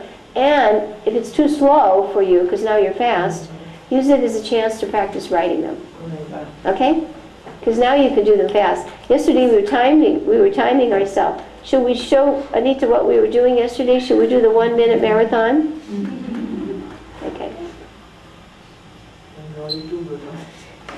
Are you ready? Now this is what we want to get everybody to do. At least, now I told you my little Krishna Priya, she wasn't quite 1 minute, it was like 1 minute 34 seconds. She was 3 years old. It can be done. Yeah, I'm impressed. The idea is this gets so fast and so automatic that they just see only phonograms and then bam, they just, when they're reading, it just lightning, it just all falls into place. Because today we're going to start our spelling list after the break.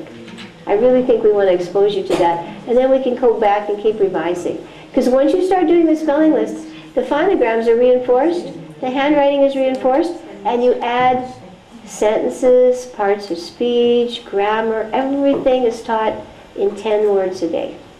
We used to teach everything, grammar, phonograms, reinforce the handwriting, sentence composition, creative writing, everything. You just build it all around those 10 new words a day. Okay, we're going to start timing and see if we can. Yesterday we did it for 51 seconds, so let's see if we can maybe beat that. I have to take a deep breath. Okay? The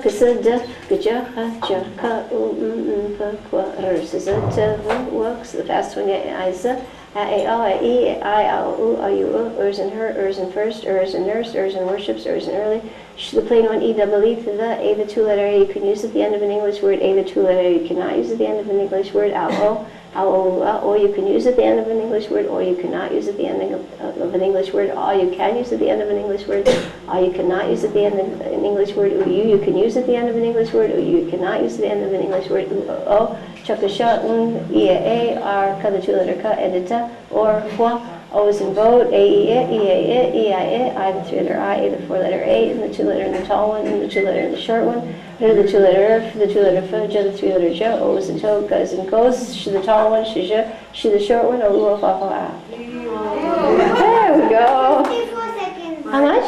54 Took me 3 longer today. I didn't do as well. I think I just slipped up a bit there on one of them. Okay. A lot happens over a Sunday that I don't come. Yeah. We had to get through the bottlenecks. We had 2 or 3 bottlenecks, but we worked really hard yesterday. And we had a few ladies come up. And one score was 253, and another one was 217. We had some, yeah, with some mistakes. And I was going to start out with that today, but I decided to move ahead because it will actually be perfected as we do the spelling. So you all get a break now, and we're going to come right back into spelling. How do I teach the spelling? And you know how to make tall, short, descending lines, slanted lines, horizontal lines, and a dot. That's it. And you can make a perfect alphabet. And I don't think we need to go into the capitals. You just take a look at it. You see, the whole idea is once you get the gist of it, then the sample is all you need. You don't really need to be taken through it step by step. We're now going to make a wheel, and we'll discuss the marking system, because that's what has everybody so intimidated. They look at the spelling list, and then they see all these markings, and they just shut down. They get scared, and they say, this is too complicated. But nobody ever failed to send his child to music school because he had to learn the notes on a staff. And I bet many of you send your daughters to dance class, and they have to learn very complicated steps, right? Look at how fast they're drawing now. Hold that up. You see, the thing about the magic slate is you don't waste paper, and they just draw, like really fast. Okay, so clear your magic slates now, and let us now do a mind map, mini mind map on the features of the spelling marking system. Because once you know the code, it's a snap, and we'll start doing words today. We'll do as many as we can.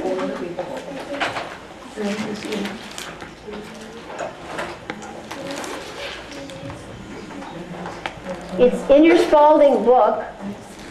After you have been instructed on not only the manuscript but the cursive. I think Damodar was a little confused what cursive meant. Cursive is script, right? Letters that connect. And there are many types of cursive. Copperplate, Palmer, Danelian. There are typefaces, even on the computer, right? You want to pick a typeface. You may want to pick Monica, or you may want to pick italic. You have so many options. All these typefaces are actually traditional. They're traditional. They're not whimsical. And graphic artists spend much time coming up with a pleasing combination. So each letter form, shh, we're still not quiet. So that each letter form is consistent in a particular typeface. And they have a different purpose. Copper plate, very fancy, good for wedding invitations. But New Times Roman, better for a book. And then there may be one that may be called Novelty. It just looks fun for a poster. So you'll see people who are on the computer, graphic artists, they'll pick a typeface that fits the mood of the message, depending on what they want. Okay? Everybody this way looking? So when you get your Spalding books out again, you will see, I'll make the page reference here, I'll put it on our mini mind map, on page 44, 45, and 46, and 47, and 48. Okay? So from page 44, okay, so from page 44 to 48 in your big book, you will see 4 pages that give you a paragraph detailed explanation of the marking system. And believe me, it is very simple. Yes? Should we refer to it later? You could or you don't have to. If you have your book handy, and if you all want to, you can take to the book now and turn to it. And that way you're familiar with where to go.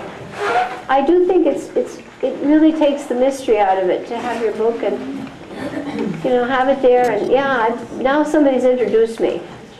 Now I'm not so afraid. It's just like people. You may never get to meet someone, and you're afraid to go up and say, I'd like to meet you. You don't do that. But someone introduces you, and then second time you can say, oh, do you remember? We've met before. So now you've met before. You know your book. And you'll see, the more, it's like the Bhagavad Gita. The more you read it, the more you read it, the more you learn. It's never over. They were saying that in class this morning. Bhagavad Gita is never finished. Every time you read it, new realizations. It's Krishna. He's not limited.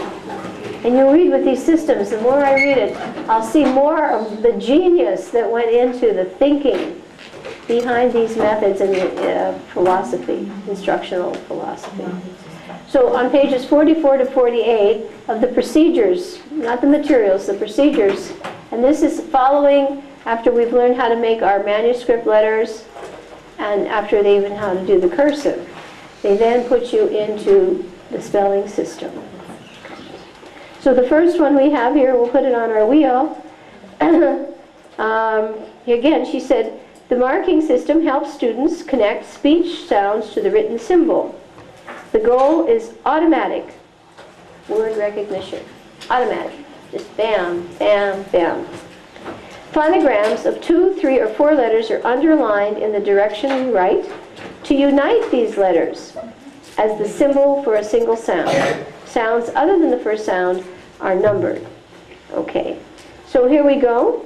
We'll start here at the top of page 45. Well, we'll just mark some of the things. So the first thing is we have underline. That's your first mark, right? This mark is used for a variety of things. Here's my red pen.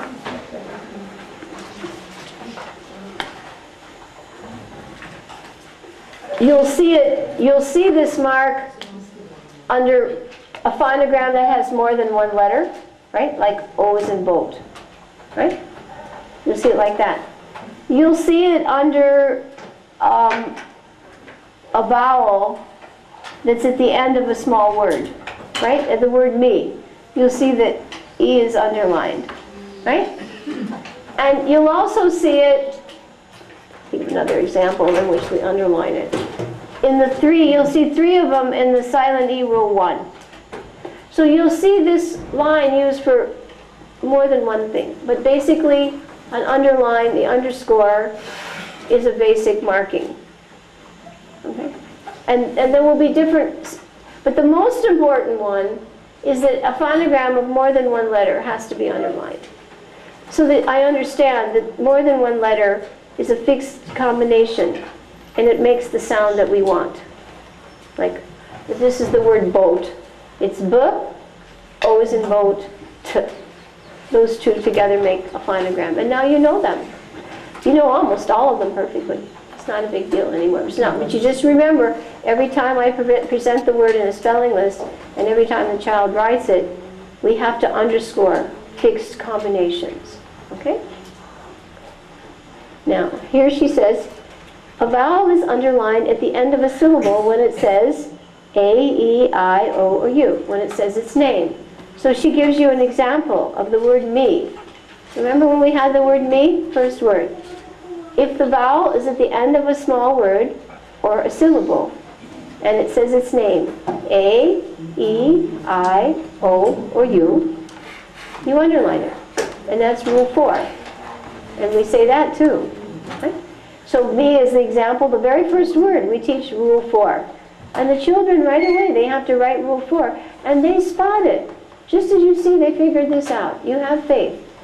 They can anticipate. They'll see the word go. Oh, rule 4. The O says its name. And they mark rule 4. So simultaneously, turn your pages properly. How do you turn your page? That every single phonogram, that when they see the rule, she teaches it in such a way that it's repeated and built on, so that it's reinforced right in the spelling list, and the children start to anticipate. Oh, I bet that's rule 4. They will. So that's one of the marks. And here she said, yeah, phonograms of 2 or more letters are underlined to indicate one sound. And let's see, whatever else we say. Silent letters are underlined twice. Okay, so that's our next mark. So we have 2 like this. So this is for silent letters. Like if you, remember we had silent E rule number 2, VU number 2, CG number 3, then OO, and then no job E. Those E's are marked with 2 lines. And if you have a silent letter in a word, she gives an example. Half, like half, right? She gives the word half as an example. Well, I'll write it in red.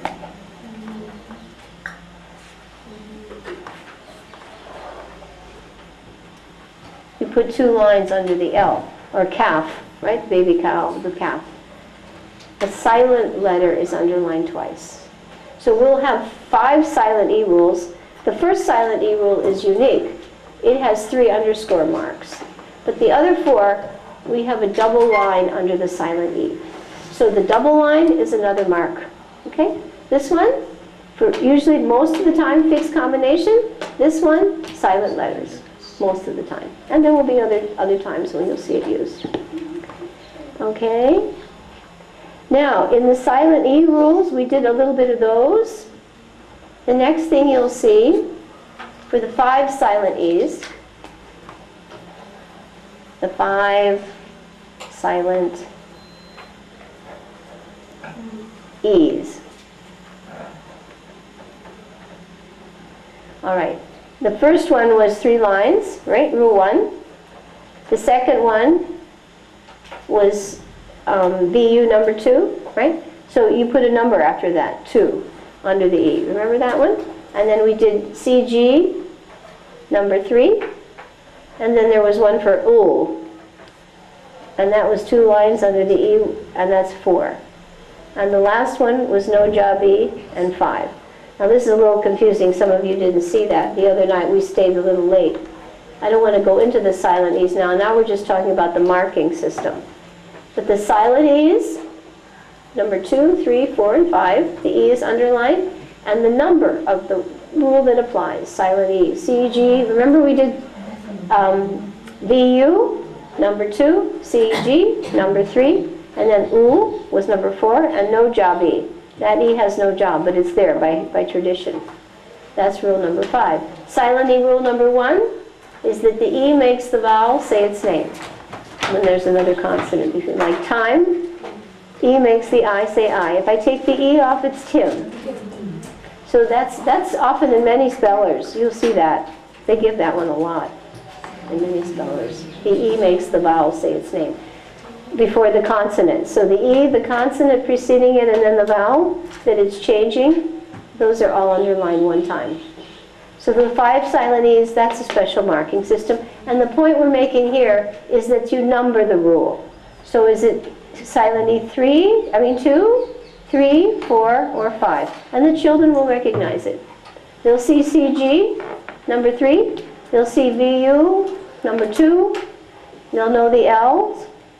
And they'll know the no job E.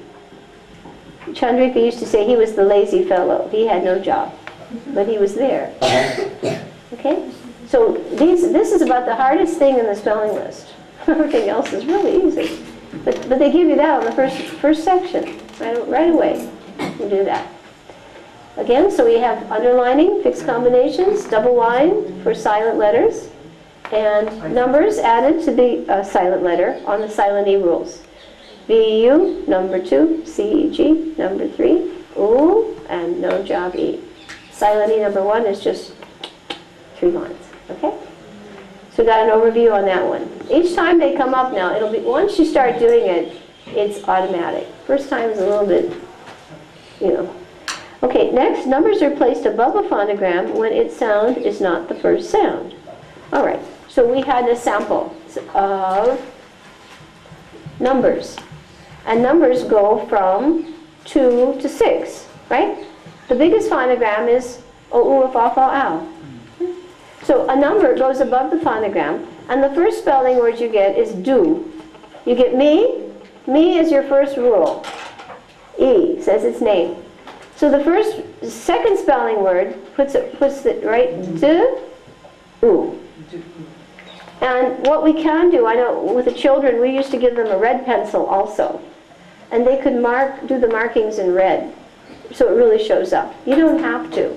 You can use regular pencil. But the red really makes it stand out at the beginning. So, A, O, U is the third sound. So we put a 3 above it. And the red really shows up. So if you like, a colored red pencil is nice for the underlining, for all the markings. That way, at the beginning, it just hits you like a billboard. No problem. And I, on my test, used to require the markings. If I gave them a spelling test, they had to duplicate the marking system. That way the kids who say, I know how to spell that word, because that happens if you get older students, especially in a school, they say, oh, that's for babies, the spelling system is for the first graders, I'm not going to do it. Look, kids, I had my 14-year-old boys do it. I just speeded it up. They couldn't read. So what do? Pretend for the next 5 years? I said, no, we go back to me, do, and. Taught them the phonograms, did 100 words a day. In 1 month, we finished all the Spalding words. And then they were fine. They were reading like wildfire, spelling great. But they had to go back to the beginning. But we just didn't stay there. You know. But they have to go back to the beginning. So using the red really makes it show up. I like that idea. Next. Some words are bracketed together to compare. So she has 1, 2, 3, 4. So here we call brackets.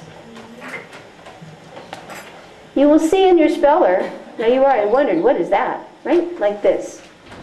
This is called a bracket.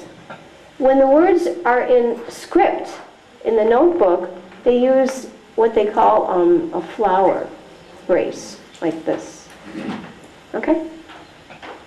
So for the manuscript, it's a bracket, and for the script, you see this a lot, right? Flower brace.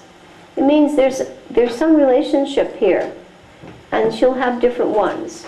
So in the book here, she has 4 itemized. A derived word with a base word, like coming and come. They'll be shown together. So we have the word coming, and right under the word coming, we have the word come. Come is the base word, and coming is the derivation. Number 2, she gives the example, words with the same spelling pattern. catch, catcher, kitchen. All those words have TCH, an unusual combination. So she'll show that. They'll be bracketed. She'll give you catch, catcher, kitchen. Third, words that sound the same but use different phonograms to denote different meaning. That would be a homophone. Meet, meet, right? M-E-E-T, M-E-A-T. Number 4, 2 words that might easily be confused. Form and from. You know, the child might visually switch it and read the wrong thing. Bracketing words connect spelling and language and alerts the teacher to relationships that need to be taught in the integrated spelling and writing lesson. So in your book, you'll see the brackets. Now, after going through this, if you go back and you look at your spelling book, it doesn't look so threatening, does it? It's just a few markings. It's not terrible at all. So again, 4 things. Words and their derivation are bracketed. Words that have a similar pattern. Words that sound the same, right? Homophones. And words that might be confused. Form and from. Okay. For underlines, numbers, and brackets to serve as visual signals, children must be taught to underline, number, and form brackets carefully and accurately as explained in the next section. Okay? So it's not so terrible, and they will do what you teach them.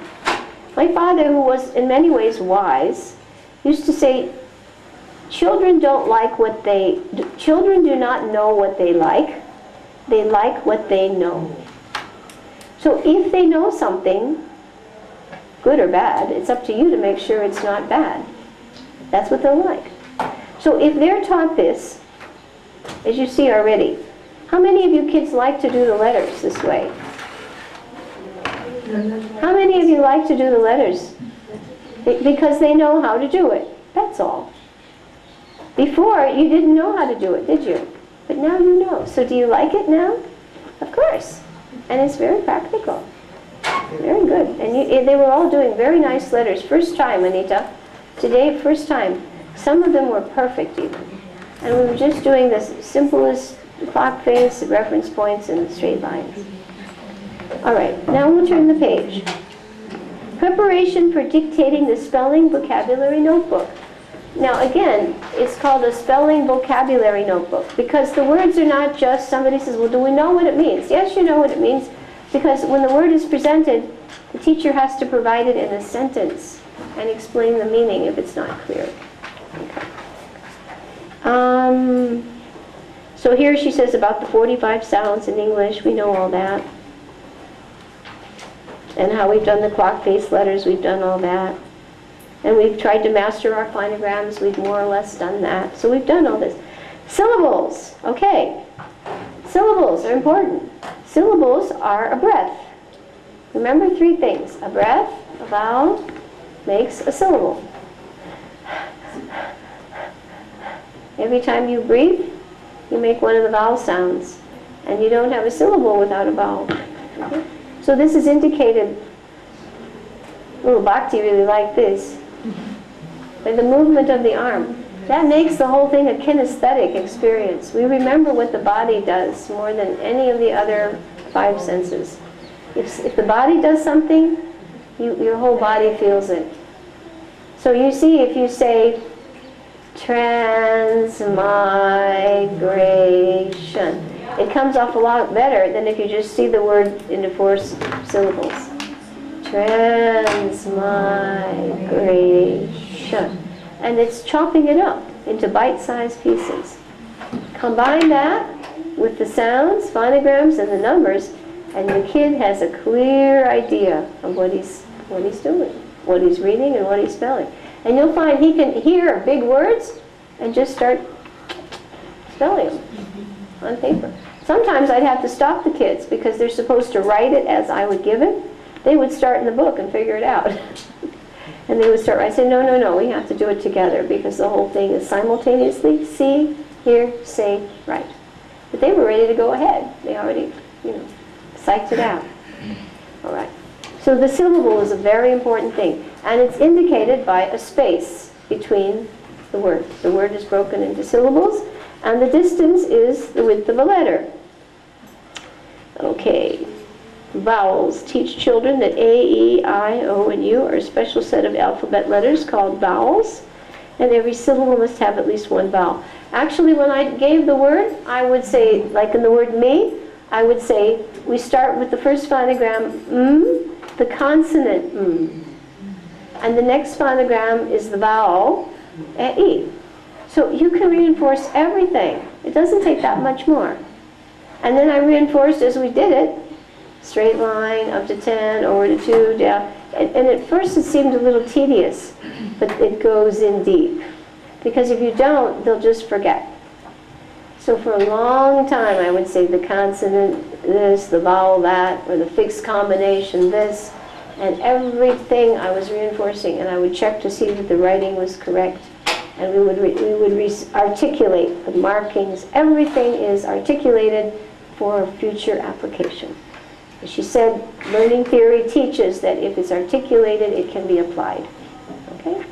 Next point here we have, so we show syllables, then talk about vowels, and then consonants, same thing. So when we presented the spelling list, if it was the consonant, we announced that we now have the consonant phonogram. Right? We just say that.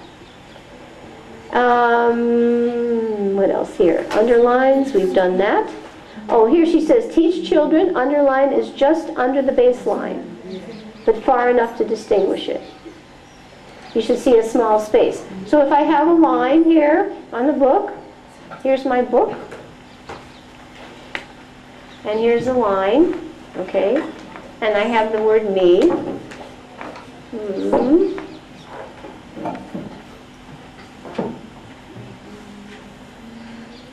And we go to 2, 10, 8, 4, back up to 4. And when we underline, we go not on the line, just below it, leaving a little space. Right?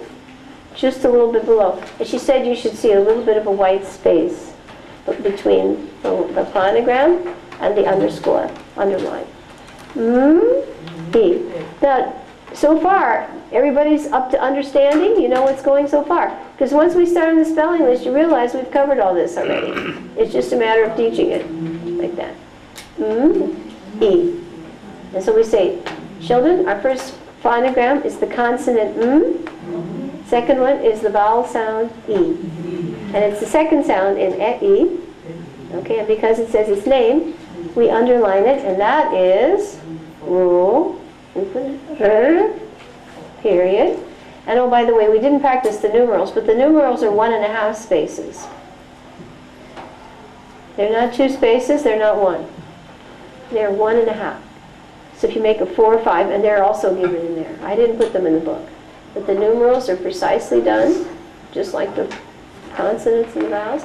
They're 1.5 spaces. So here's my first spelling word. Now most kids, they'll get a spelling list in a book, and they'll say, learn the word me. These children, look at what they know. Consonant I know exactly how to form it. Vowel E, I know that that's the pronunciation rule. A vowel at the end of a small word says its name, and that is pronunciation rule number 4. Now that's a lot more knowledge. And it applies to huge words, right? So that's how it goes. Next, numbering. Teach children that a small number is placed just above, not touching, the middle of the letter in a single letter phonogram that has more than one sound. For a multi-letter phonogram, the number is written just above and between the letters to indicate the sound. When no number is written above, it signifies that it's the first sound, right? So if we had o, u, of, off, aw, ow, and it's the first sound, though, we don't put a 1. But if we say through, o, u, you put a 2. And if we say rough, you put a 3. And cough, you put a 4. And up, off, o, u, off, ah, thought, you put a 5. And bow, you put a 6, the bow on the cherry tree. So you put a 6, and you put it to the center of all of them, right? You put them in the middle. Like if it's 4 letters, you put o, u, up, off, ow. O, u, up, off, ow. That's a big one. And if it's the 6th sound, you would put the 6 up here. Okay? Okay? If it's the 6th sound. So far, again, nothing. It's really nothing. You just have to be introduced to the code. And here she says brackets and braces. Using the 2 words, your and you, demonstrate a bracket begins with a tiny horizontal line halfway between the top and the base line. Continues with a straight vertical line down to below the base line. Okay, so here, that's a very important point. You've got some lines here.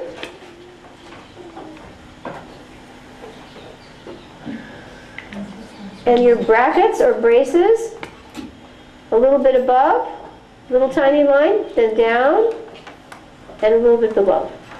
Good enough? You, if you have the word you and your, those are words that are related, derived. You, and the derivation, your. So the brace, the bracket, just a little bit above, little tiny line below, and nice and straight. Everybody know how to do that? That's not hard. And you'll see them now. Everything now in the spelling list will jump at you. It's not foreign anymore. It'll jump at you with meaning. And she says a brace begins with a curve and a straight vertical line to the midpoint, forms a straight point, continues the straight line just below and under the last word. Okay, rules. Rules are taught when we need to spell a word. They're not taught separately. So, such as Rule 4, the first one, as they come up. Sometimes we jump right away to Rule 17, and we'll be jumping to Rule 19 in the list. They don't go in order. Okay. Spacing between syllables. Teach children to leave the space of 1 clock letter between syllables in the notebook. Then have practice on a separate sheet of paper. Show students the primary notebook or intermediate and explain that the purpose for writing the spelling notebook is to understand how the English language works. It's not just how do I spell a word. How does this language work? If they have a fundamental understanding of the working of a language, they have a much deeper appreciation as well as ability to cope with it. Many classes of high school students and many people of college age and older need this information. It's a fact. I mean, I never came across this in school, and I bet you didn't either. And I bet most people that are professors in the world don't know it either. Unless you've done Spalding, you won't know it. Right, Nityananda? So you are among the chosen few. Okay? The purpose of spelling dictation is to develop independent thinkers. Let's all say that. To develop independent thinkers. Very important. Who understand the structure of the language and therefore apply the phonograms and rules to spelling and reading words automatically. Okay? Does that sound good? You kids want to be good readers? Automatically? Good spellers? Automatically? Dictate the words in the order presented in the extended Ayres word list. If the derived word is paired with the base word, dictate the base word first to show how to form the derived word. I guess if they have your and you, then maybe you would do you first before your. I didn't always follow that, but it's good. See, I'm always picking up stuff. You go back and read the fine print and you always remember something new. Teaching students the procedures listed below makes the lessons more efficient and effective. At first, demonstrate or model every step as students attempt the task, guide, or prompt, and finally provide support only when needed, allowing students to do the thinking and responding. For detailed explanation of this progression from modeling by the teacher to student independence, see Principles of Instruction, and we did that, the Collins model. Do you remember how we did the Collins model? Model, coach, scaffold and fade, articulate, reflect, and then the next step was independent challenge, right? Creative application. While students are learning, the process takes a little longer. As soon as the procedures become routine, listen to this. Spelling dictation should average 1 word per minute. Is that so terrible? No. 10 to 15 minutes a day for new word list. And then you do all kinds of things with it. You use it for sentence building, storytelling. Even my little ones, once they learned related sentences, they'd get 10 new words, and they had to go home, and they had to write a story using all 10 words in the story, and draw a picture. So they'd come in the next day with an illustrated story. Fun. Right? Everything's happening. And you make your objective. Let's just say you look at the grammar. They have to teach how to make interrogative sentences. So the story has to have at least one interrogative sentence, right? Or maybe you're teaching imperatives. The story has to have at least one imperative sentence. Or if you're only doing sentences separately, no story, you say, today we're going to make, the other one was the imperative, declarative, interrogative, and what's the other one? I can't think of. Command, let's see. Right, command, that's an imperative, right. So you have exclamatory, that's it, exclamatory, right. So you would make that your objective, and so when the kids go home, you have to, at least out of 10 sentences, at least 2 or 3 or 4 exclamatory, or 2, 3 or 4 interrogative. It's all built in. You weave, it's called integrated instruction. You weave your grammar right into your spelling and right into your creative writing. And you can weave your art in too. They have to illustrate the story. I remember one of the little kids came back, 5-year-old, came back with a cute story, included a mouse, and how the mouse got into the room and ran all over the room and did a picture and tore up the place. And, okay? So I think we're all grounded now. Anything that's a question to this point, because we're going to start using our magic slates and start the spelling list. Everybody on board? All right. Any more questions? It's pretty clear. I think now when you turn to your... Doing probably we may start with the... Yes, we're going to start the spelling list, but we're going to use the magic slate. I'm not going to work on the notebook because I want people to hold up the word and we'll go through it. Now, as I said, we'll start with me, do, and in your book, you can see, in your book, in the second part, on page 254, section A through G has 113 words. This is your first section, and it goes through A through G. From that on, it's H, I, J, K, up through Z. Section Z is first year college. It can be done by a 3rd grader. Spalding has done it. She has taken kids in the 3rd grade and completed section Z. That means they're spelling on a 1st year college level. Chandelier, chauffeur, rheumatism, pneumonia. Those are hard words for most people. Okay? Difficult. Position. Okay. So, if you turn to your spelling guide, you'll see 3 columns. The word, the spelling word, next to it, the rule, next to it, instructional tips. Everything is explained, just like a cookie recipe, or Jamuna's cookbook. Jamuna's cookbook is so specific, right? Every little thing. What you need, what you have to do with it, where you get it, what it looks like, a drawing, you know. You can't go too wrong. And already, I think, is there any doubt on any of these? You have a question, Radharani? Okay, because once we start. So now if you have your spellers, you can open them up. And now you'll see, because this is what you're going to do when you go home. And if your child is 11, you're 11? 10. All right. She may know how to spell many words. Yes? So the page 217, O, we did 3 sounds. We did 3 sounds. The old book gave 3. Here it's only 2. Only 2. They do oo, o. O, oo, o. We are doing O, Oh, I did 3. Because in the old book it was 3, and the 3rd one was floor and door. So I'm a little conditioned. The earlier book, they used G as for ghost instead of GU, and they gave only 2 for oo. But she caught it, yeah. They give only 2. I think it's maybe because they didn't think it was frequent enough to give 3. But and on the flashcards, in the old flashcards, all 3 samples are there. All 3 samples are there. because they're given the O sound, the long and the short. O and O. ooh, oh, and the last one is, right, ooh, oh, and then O is your third one. O is language. Like door and floor. But aside from that, the additions are not radically different. They're expanded. There's much more in this. When I first started, Spalding was an old red book, and it was just the phonograms and the spelling list. Now, look at all this. How to write stories, grammars, a syllabus, index, 5th edition, and they keep adding more. It's a big thing, you know, big thing.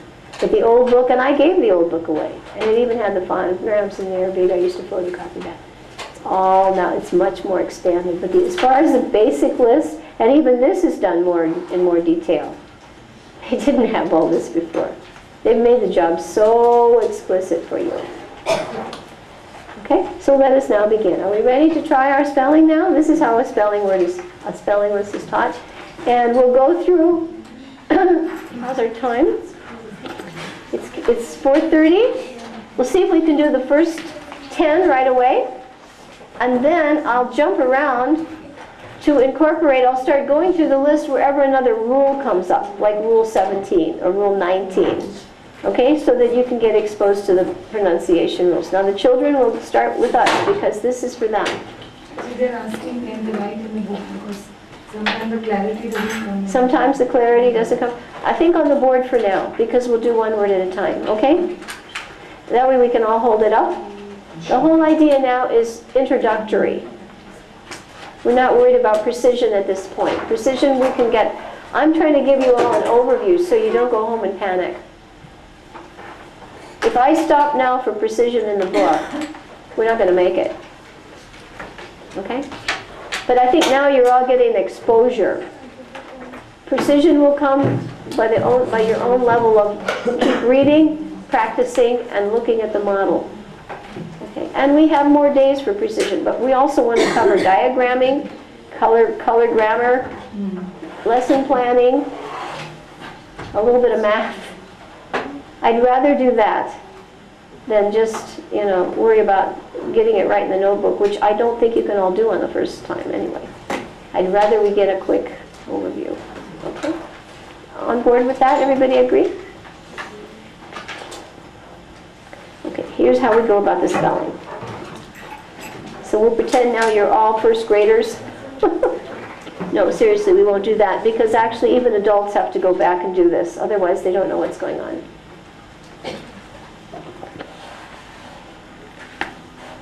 I would take the larger notebooks. I would use that. I didn't start with the little ones that have 3, you know, small spaces. I'd use the bigger notebooks and preferably without rings because as we're using ring books, and then we would go back and we would drill. You know, and they're turning back and forth each day and they're reading lightning fast the list. Then it starts to tear. So I prefer, like in the market, you can get large line notebooks. Here, I didn't go ahead and order because whatever you've got is okay. But if you're going to start your speller, get a book without rings because it just starts tearing and looking terrible. You know, just like dog ears, really, really bad. And what I did was I would start at the top, and then we would number like 1, 2, and we put a little X. And then we go 1, 2, 3. You probably saw that in the video. I can get 10 words. I can get 10 words on a large notebook page. And it's a 10 words a day is what they do for little kids. Such as, who's a 5-year-old here? Pranav. I'd say even Nichananda would start at that. But he's pretty sharp. You know, and even maybe for some of them, but your older ones, you can go 20, 30 words a day easily. Okay. And if they're even older, 100, we would just go, bam, 100 words a day. Just, you know, it just got to be so automatic. Actually, a while after a while, they just got tired of it, but it was just so ingrained, you know. Okay. All right, so here's how we do a spelling list. Everybody awake and with us? We give the word, we pronounce the word and ask the student to repeat the word. All right, students, would you repeat our first spelling word, me? Me. Me. Now at this point, I tell them a little bit about the word. Or actually, what I first do is I use it in a Krishna conscious sentence. Dear Lord Krishna, please bless me. All right, and if you want, they can repeat the sentence. Dear Lord Krishna, please bless me. Now this is the way you can keep it Krishna conscious. You can just keep thinking of how do I make, you can teach philosophy this way, you can teach some kind of Brahminical rule, right? Anything you want to teach. Spalding even uses it to teach grammar or some point. Use opportunities fully, purposefully. That's one of the goals. Purposefully. Wilkinson said, every chance, make it purposeful.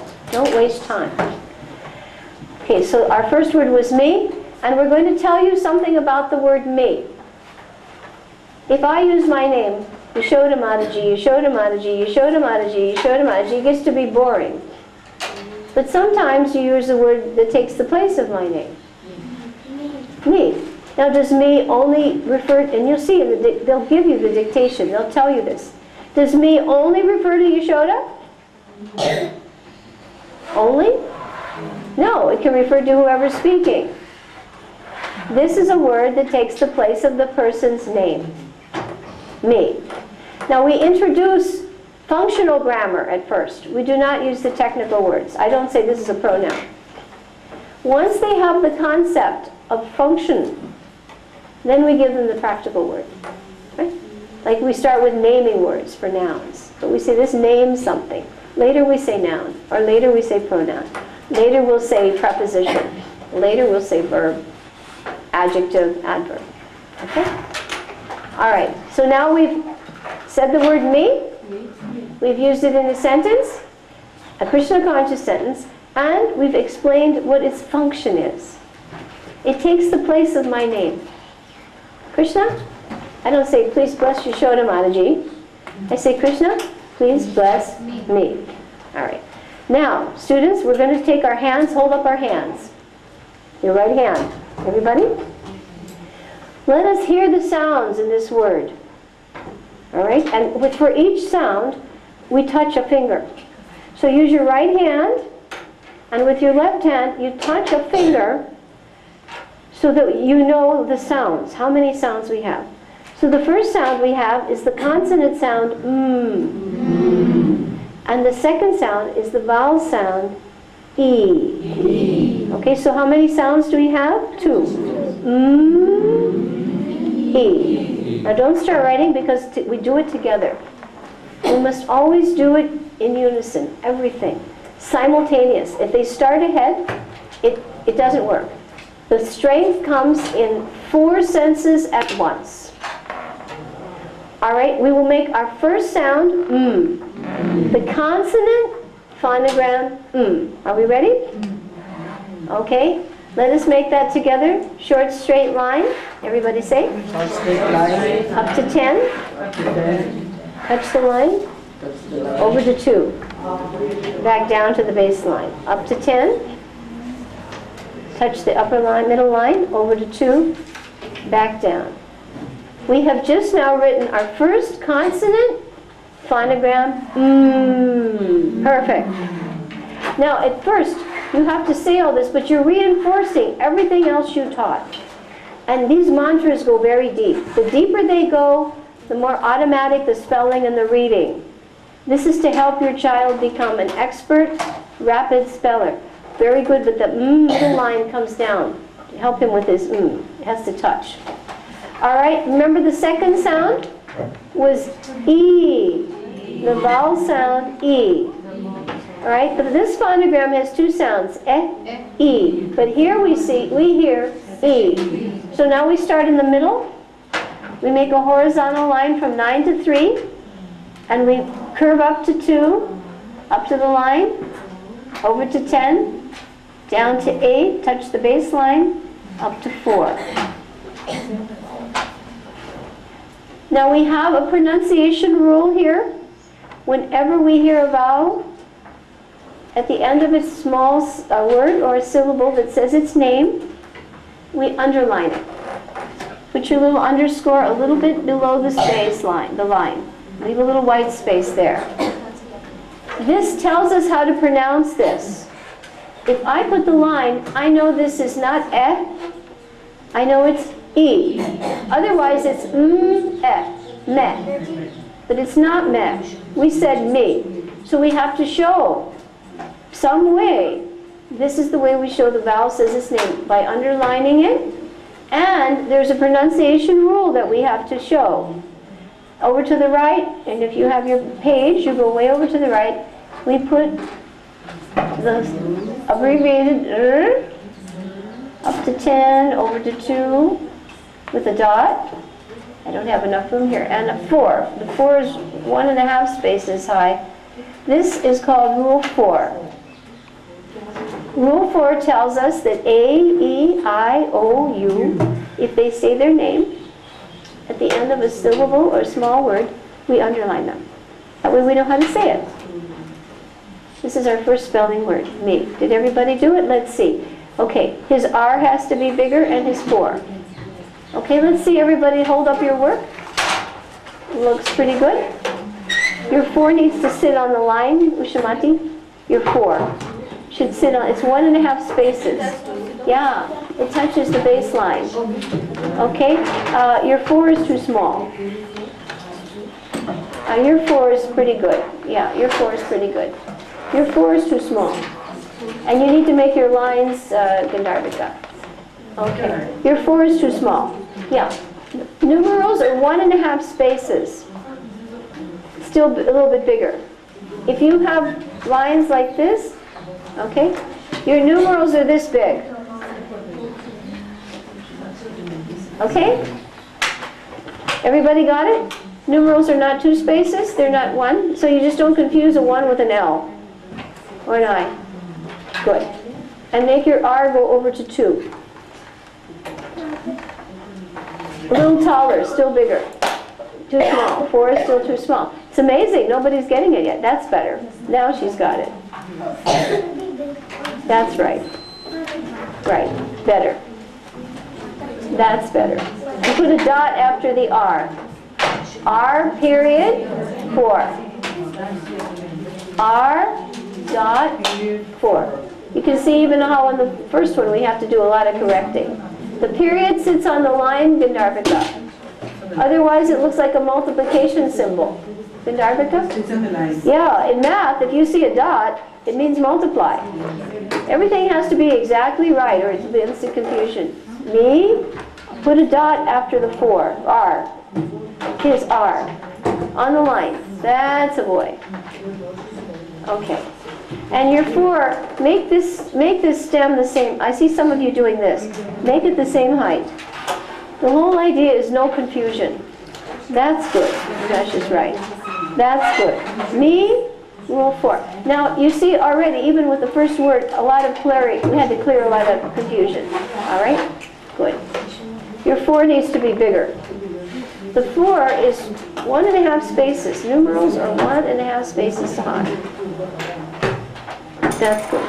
All right. Our next spelling word. Now we'll move along because as we do more, by repetition you'll get it. But you can see how much needs to be explained even on a small word. But less and less explanation needed with practice. Our next spelling word.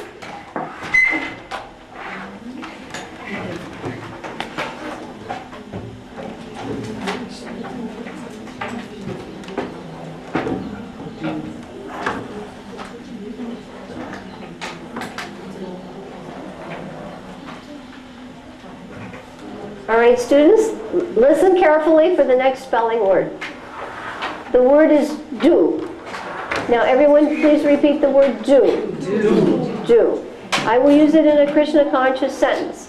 This sentence will ask a question. Now, see, you can teach something as you go along. Do you like rasgullas? Do you like rasgullas? All right, now let us listen to the sounds in the word do, and we will touch our fingers. All right? Our first sound is D. The consonant D. The second sound is U. The vowel sound U. D. U. All right, now let us construct these phonograms. The first phonogram is the consonant D. We start at 2 o'clock. Curve up to the middle line, curve over to 10, curve down to 8, touching the baseline, we curve back to 4. Now we go straight up, all the way up to the upper zone, retrace to the baseline.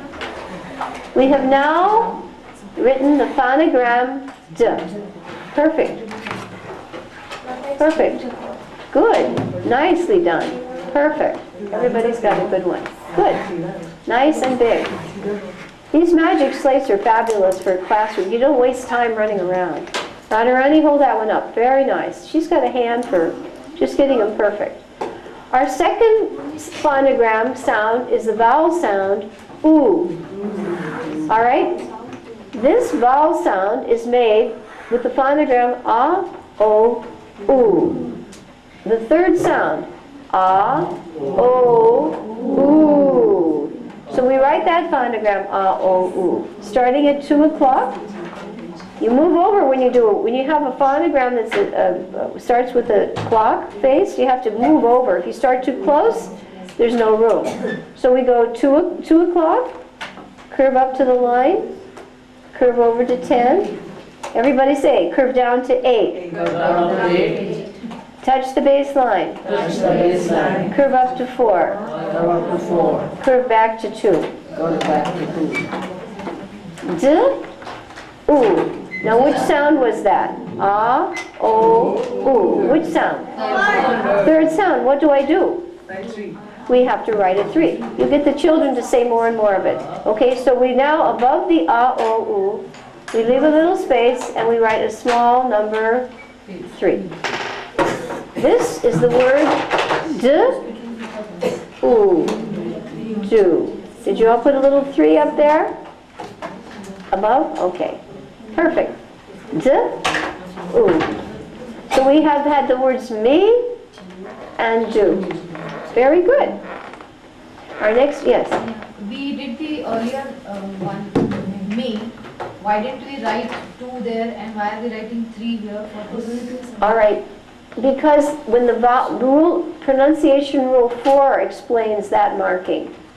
We don't use a 2 because the vowel at the end of a syllable or a small word is underlined. That's a little bit different. It's not a 2 there. The underlining indicates a particular rule, not just it's happening that way. A vowel at the end of a syllable or a small word usually says its name. That's pronunciation rule 4 if you look in that. So the marking for rule 4 is underline and underline. It's not a 2. But, okay, so this is not saying it's, okay, O is the second kind. It's third sound. Oh, so it's the third sound. The second, for the vowels, the second sound is a unique thing. It's rule 4. It's a pronunciation rule. Okay, you got it? Do? Okay. So you can get this, you get the idea of how the system goes. Our next word, and the words now are high frequency. Me is probably one of the highest frequency words in the language. Okay? Next spelling word. Our next spelling word, students, is and. Everyone say the word and. Now, after a while, this takes a minute per word. Right now, we're taking a long time because you have to get the idea. And you see questions are coming up. But she says, after a while, you can do a spelling list in about 15 minutes. That's all. It goes back. Initially, it's tedious, but we have questions still. All right, students, say the word and. And. All right, I will use it in a Krishna conscious sentence. Krishna and Balaram were wearing purple and turquoise today. Krishna and Balaram were wearing purple and turquoise today. And is a joining word. It connects. Krishna and Balaram. It connects. Okay, and is a joining word. All right? Let us now touch the sounds on our hand. The first sound is a. D. How many sounds? 3 sounds. All right? We'll write those 3 sounds now in our phonograms notebook. And you can see how after a while this gets automatic, very fast, common sense. What looked so terrifying after about 2 lists, and actually this is section A through G. After section H, they start reading automatically.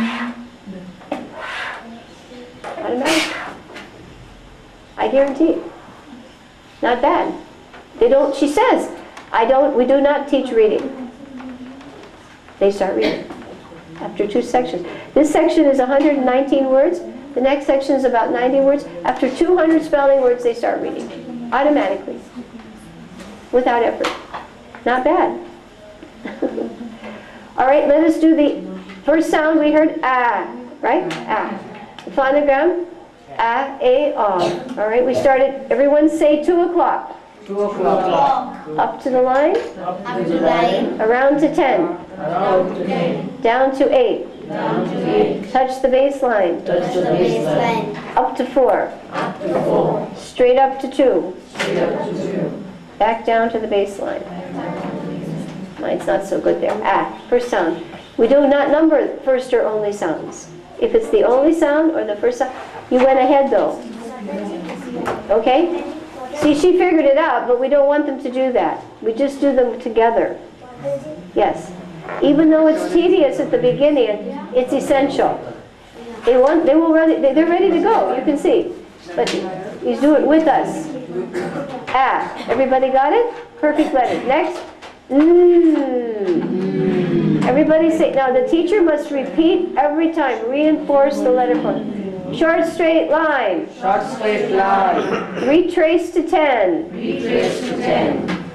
Up to the middle line. Up to the middle line. Over to 2. Over to 2. Drop down to the baseline. Drop down to baseline. Now you can see, Anita, how by this dictation the letter formations are precise. Precise letters mean precise image, mean precise spelling, precise reading. If the letter formations are concocted, there's no precision. And then the spelling becomes just about as confused.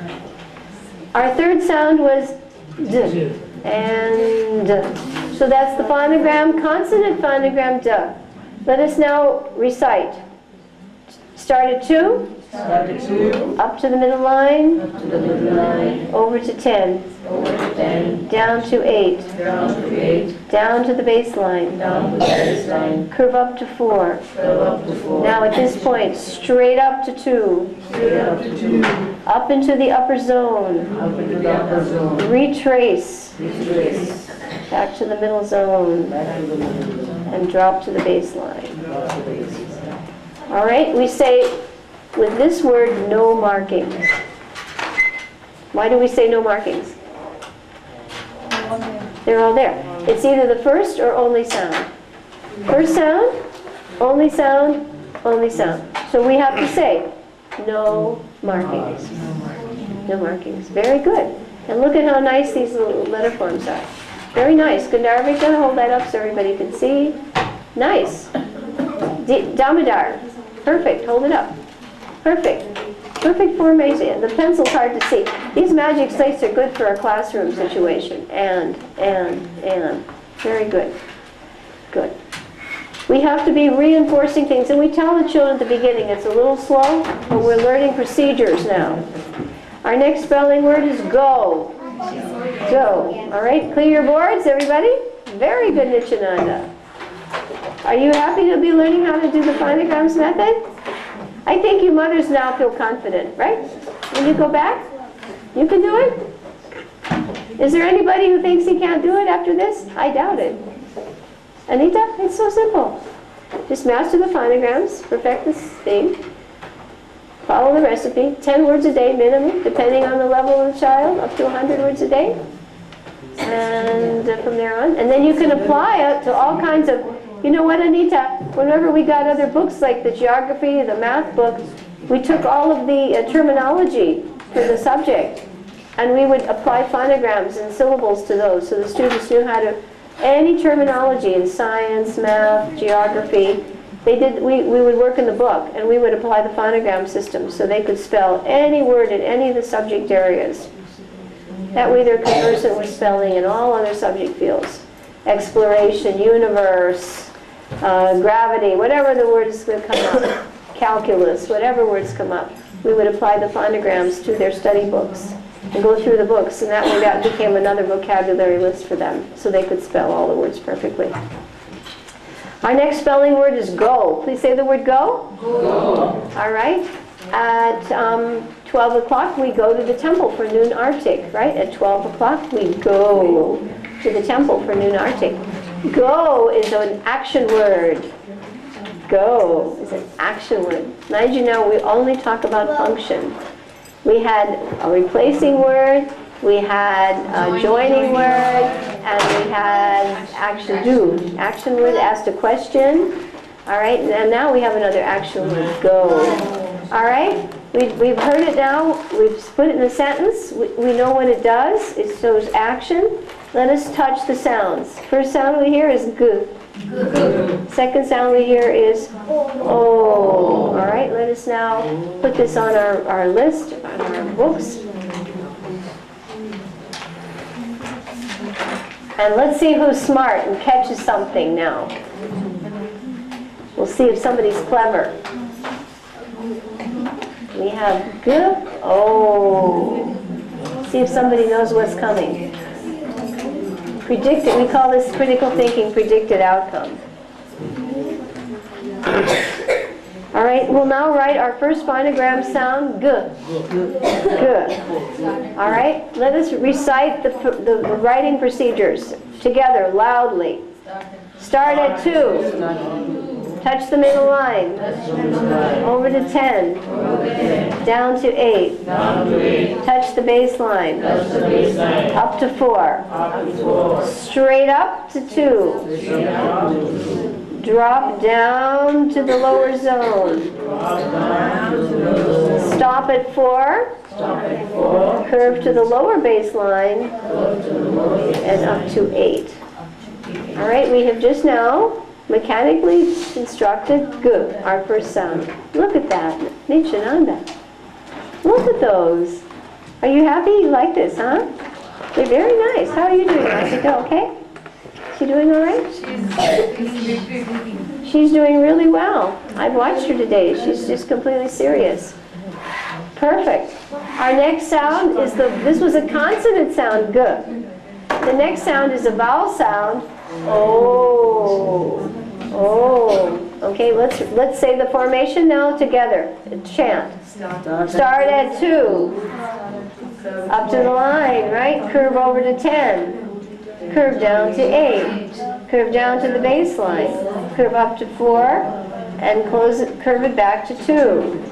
Now, who knows what's happening here? This makes 3 sounds, ah, oh, ooh. Which sound is it here? G, oh. Second sound. Is that the name of the letter? Yes. What rule is that? Rule 4. Super. So beautiful. Let's underline. Remember, you leave a little space. Underline ah, oh, ooh. This vowel says its name at the end of the small word or a syllable. And we move over a little bit, 1 space high, we make a straight line, up to 10, touch the line, and over to 2. And we put a little dot here to show an abbreviation. This dot sits on the line, not up here. This means abbreviation for rule, and 4 is 1.5 spaces. So we start in the middle of the upper zone, come down, do a horizontal, pick up our an equal distance, come down to the baseline. So our fourth spelling word is g-o, go. Rule 4.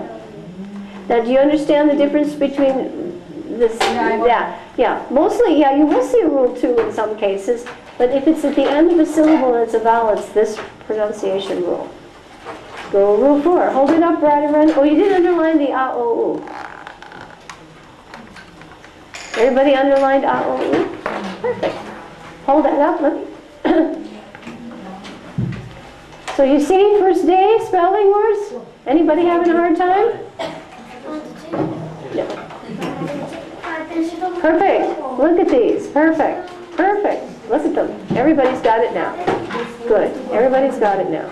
Okay, our next spelling word is at. At. Now's our time.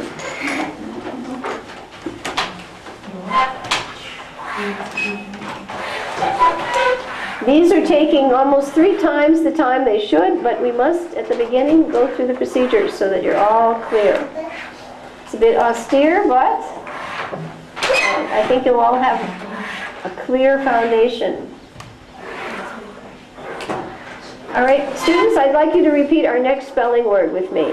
The word is at. Please say the word at. Good. Clear your board. At. All right, Mataji will use this in a Krishna conscious sentence. And let's see what type of sentence I wanted. I will use a sentence that's a request. This is a different kind of sentence. This sentence asks someone to do something, and it's always understood to be you. All right? Okay. At 5 o'clock, would you please put away your supplies? Right? At 5 o'clock, well, let's make it Krishna conscious. Let's say something at 5 o'clock. Okay, in the morning? Or at 5 o'clock, Tulsi. Okay. At 5 o'clock, would you please take Tulsi out for Tulsi Puja? All right? Request. At 5 o'clock in the morning, would you please carry Tulsi out for Tulsi Puja? So the word is at. All right? And the sentence is a request. We've asked you to do something. And the word at is actually, this is a little bit complicated, it shows relationship between time, like 5 o'clock, and what you're supposed to do, right? The verb and the time. So it's a relationship word. Later we'll add the word pronoun, preposition to this. Prepositions show relationships. At. All right, let us now say the sounds on our hands. Our first sound is a, and the second sound is t. All right, so let's write those now, and let us chant the positions until we become expert. Okay, our first sound is a. Start at 2 o'clock. 2 o'clock, everyone. 2 o'clock. Up to the line. Up to the line. Over to 10. Over the 10. Down to 8. Down to 8. That touch the bass line. Up to 4. Up to 4. Now straight up to 2. Straight up to 2. And retrace to the bass line. Our first phonogram is a. And it's the first sound of a, ah. So we don't need a 1. We don't need to underline it for 2. And we don't need a 3. No markings here. Our second sound is t. This is a tall letter. So we come to the almost to the top of the line, drop it perpendicular, we draw a straight line down, a tall straight line to the base line. Now we're allowed to lift our pen, or pencil, and we put a small horizontal line, very small. And there's our word at. At. Perfect. Very good. Everybody's doing nice letters. Perfect, perfect, perfect. We can see the boards. Everything is perfect. Turn them around so Anita can see. Mataji, so she can see your work, okay? Wow. Isn't that great? Okay? All right, our next spelling word? On, right? Or is it an?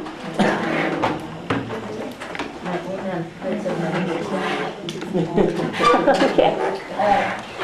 All right. We have a next spelling word is on. Mataji will use it in a Krishna conscious sentence after we all say the word together. Let us say the word on. On. All right. We're going to ask you to another request. This is a sentence that asks you to do a favor. Nityananda, will you please put a garland on the picture? Okay. You will please put a garland on the picture. On. On is another relationship word. It shows the relationship between picture and garland, right? All right, so now let us say the sounds, and we will say whether they're consonant or vowels. Our first sound is ah, and the second sound is the consonant sound. All right, then let us write them now.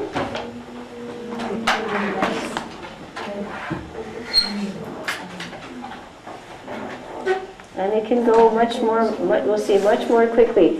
Our first sound, vowel sound, ah. Say with me, the procedures for writing. Start at 2, Start at 2, up to the line, up to the line, over to 10, over to 10, down to 8. down to 8, Touch the bass line, up to 4, up to 4, and back to 2. back to 2. Okay? Try it again. That one was a little bit flat on the top, okay? Our next sound is the consonant sound. You have to do with us. She's going ahead. The tendency is they want to go fast. You have to hold them back because the whole idea is, especially for large words, every sound must be heard.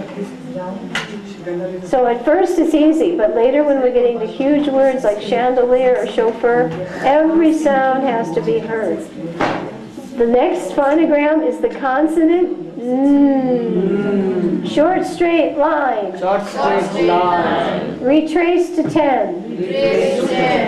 Curve up to the middle line. Up to the middle line. Over to 2. Over to 2. Drop down to the bass line. Down to the bass line. No markings. No marking. Right? First sound, only sound. On. Very nice. Show Anita Mataji. Turn them around and see how they're doing. This is their first day of handwriting and spelling, all combined. Very nice. Very good. And you see, this is not a difficult system. I'm almost just bewildered when I hear that. It's just too inconceivable. Very good. All of them are beautiful. Very good. Pranav is asleep. Okay. All right, we're moving fast now. We want to get the first 10. 1, 2, 3, 4, 5, 6, 7. Mataji, for the at also there was no marking? No markings. First or only sounds require no marking, no numerals. Okay, clear your boards? Ready for the next word? Oh, the next word is so big. It's huge. We have a really big word, so get ready, folks. This is going to be so hard, you're going to perspire on this one. Good. They're so eager to show them. They won't let me go by unless I notice. All right? Here's our next word. It's a big one. Are you ready? A. If we can spell this, we've made it. Here's your Krishna conscious sentence. Listen. A devotee is always merciful. A devotee is always merciful. True? Yes, devotees are merciful. They want everybody to know about Krishna. All right, guess what? Let's say all the sounds on our hand. A. What a big word. I bet you don't get this one. Let's chant the mantras. Start at 2. Up to the line. Over to 8. Over to 10. Sorry, down to 8. Touch the bass line. Up to 4. Straight up to 2. Back down to the bass line. Now this phonogram is a vowel. And by the way, A, we didn't talk about as part of speech. It's actually a modifying word. It's a modifying word. Explains. A, devotee. And it has 3 sounds. A, Which sound do we hear? Second sound. How do we mark this one? Rule 4. See, they've already got it. We underline this. Underline A because it says its name, A. And here's where she warns about sloppy pronunciation. There's a word called schwa. Schwa means a sound that's like all the sounds of the vowels are all, they start to sound alike. And that's another cause of bad spelling. If the pronunciation is not distinct, then the spelling is confusing. So A, it's not it's A. All right, we underline the A because it says its name.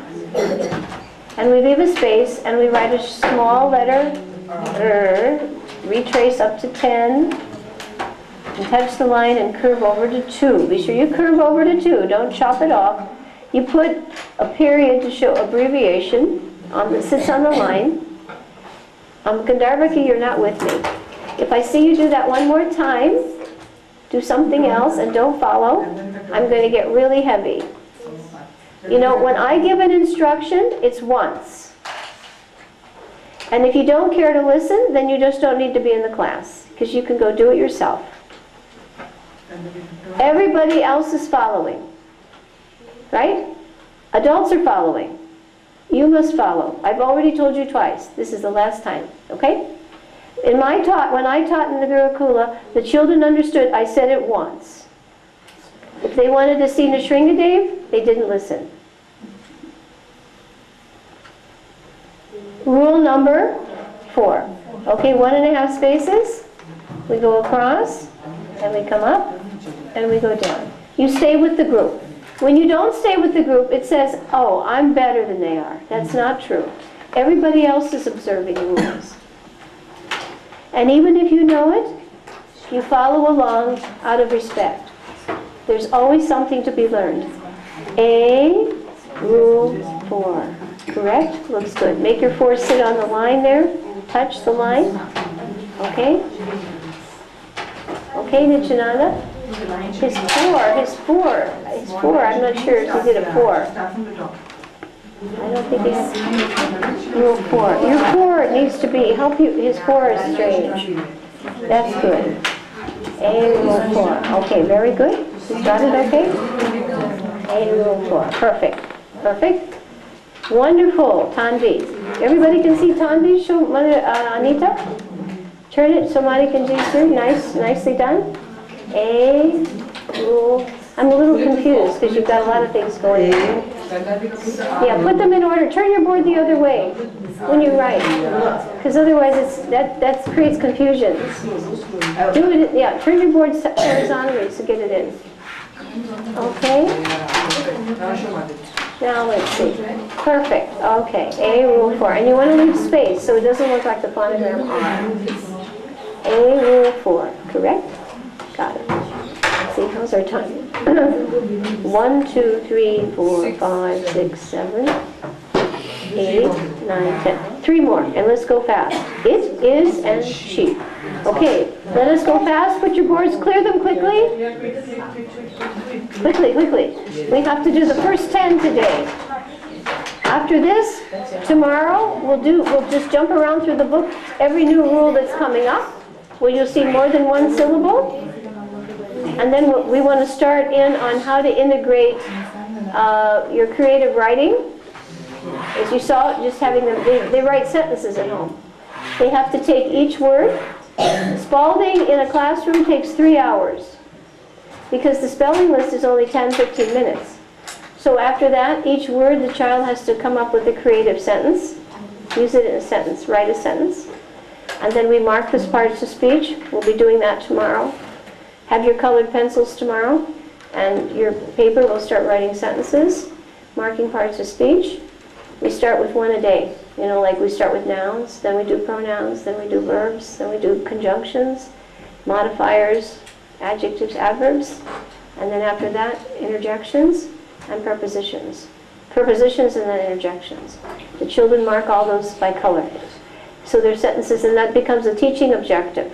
Today we're going to do prepositions. Today we're going to do nouns. Mark. And then each time you add one, then those have to be included in the marking. So after 7 days, all the parts of speech are covered. 7 or 8 days, you've got that. And then you use all the kinds of sentences. Is it a simple sentence, a compound sentence, complex sentence?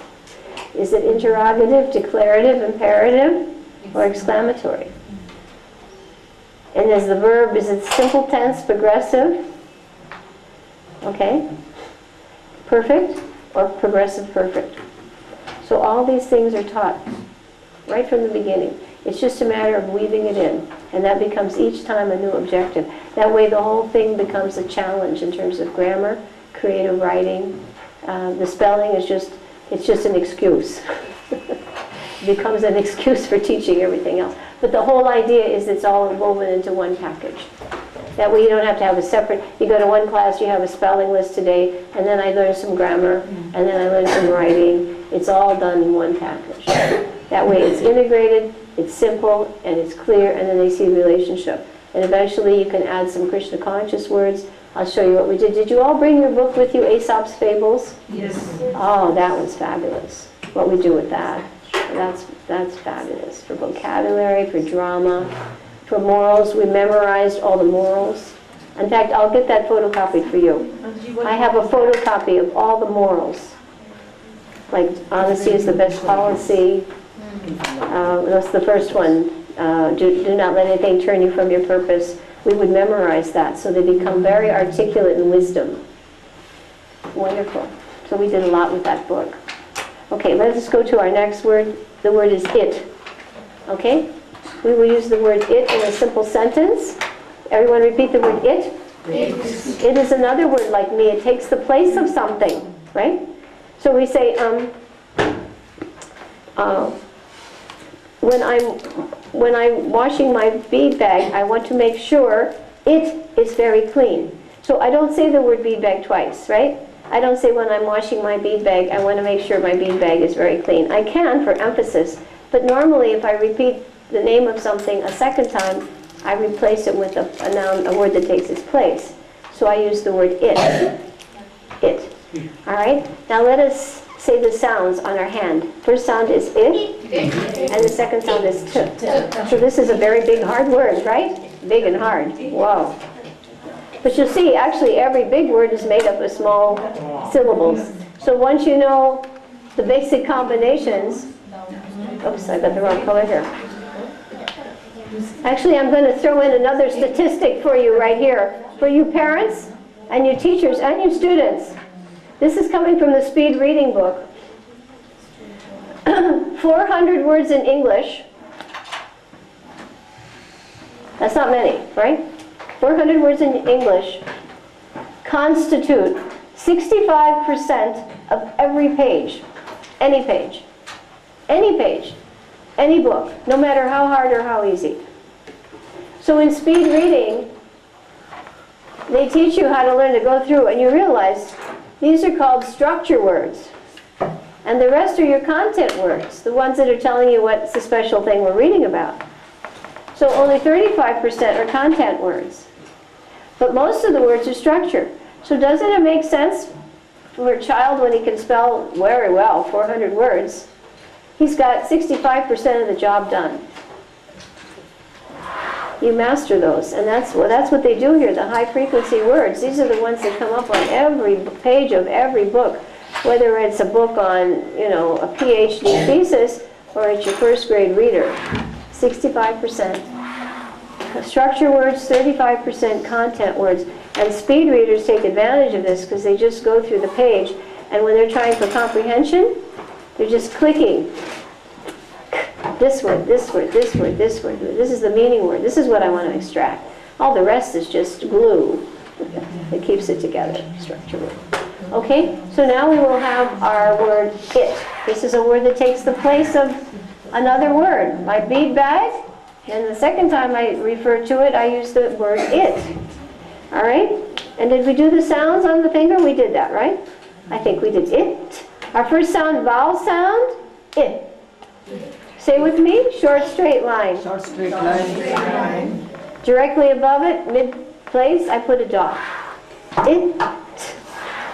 Draw your lines nicely, Nityananda, nice and straight. I know you're a bit short.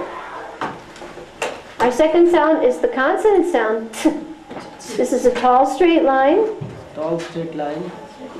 Everybody repeat, tall straight line. Tall straight line. I lift my pencil and I make a small horizontal line above the midpoint.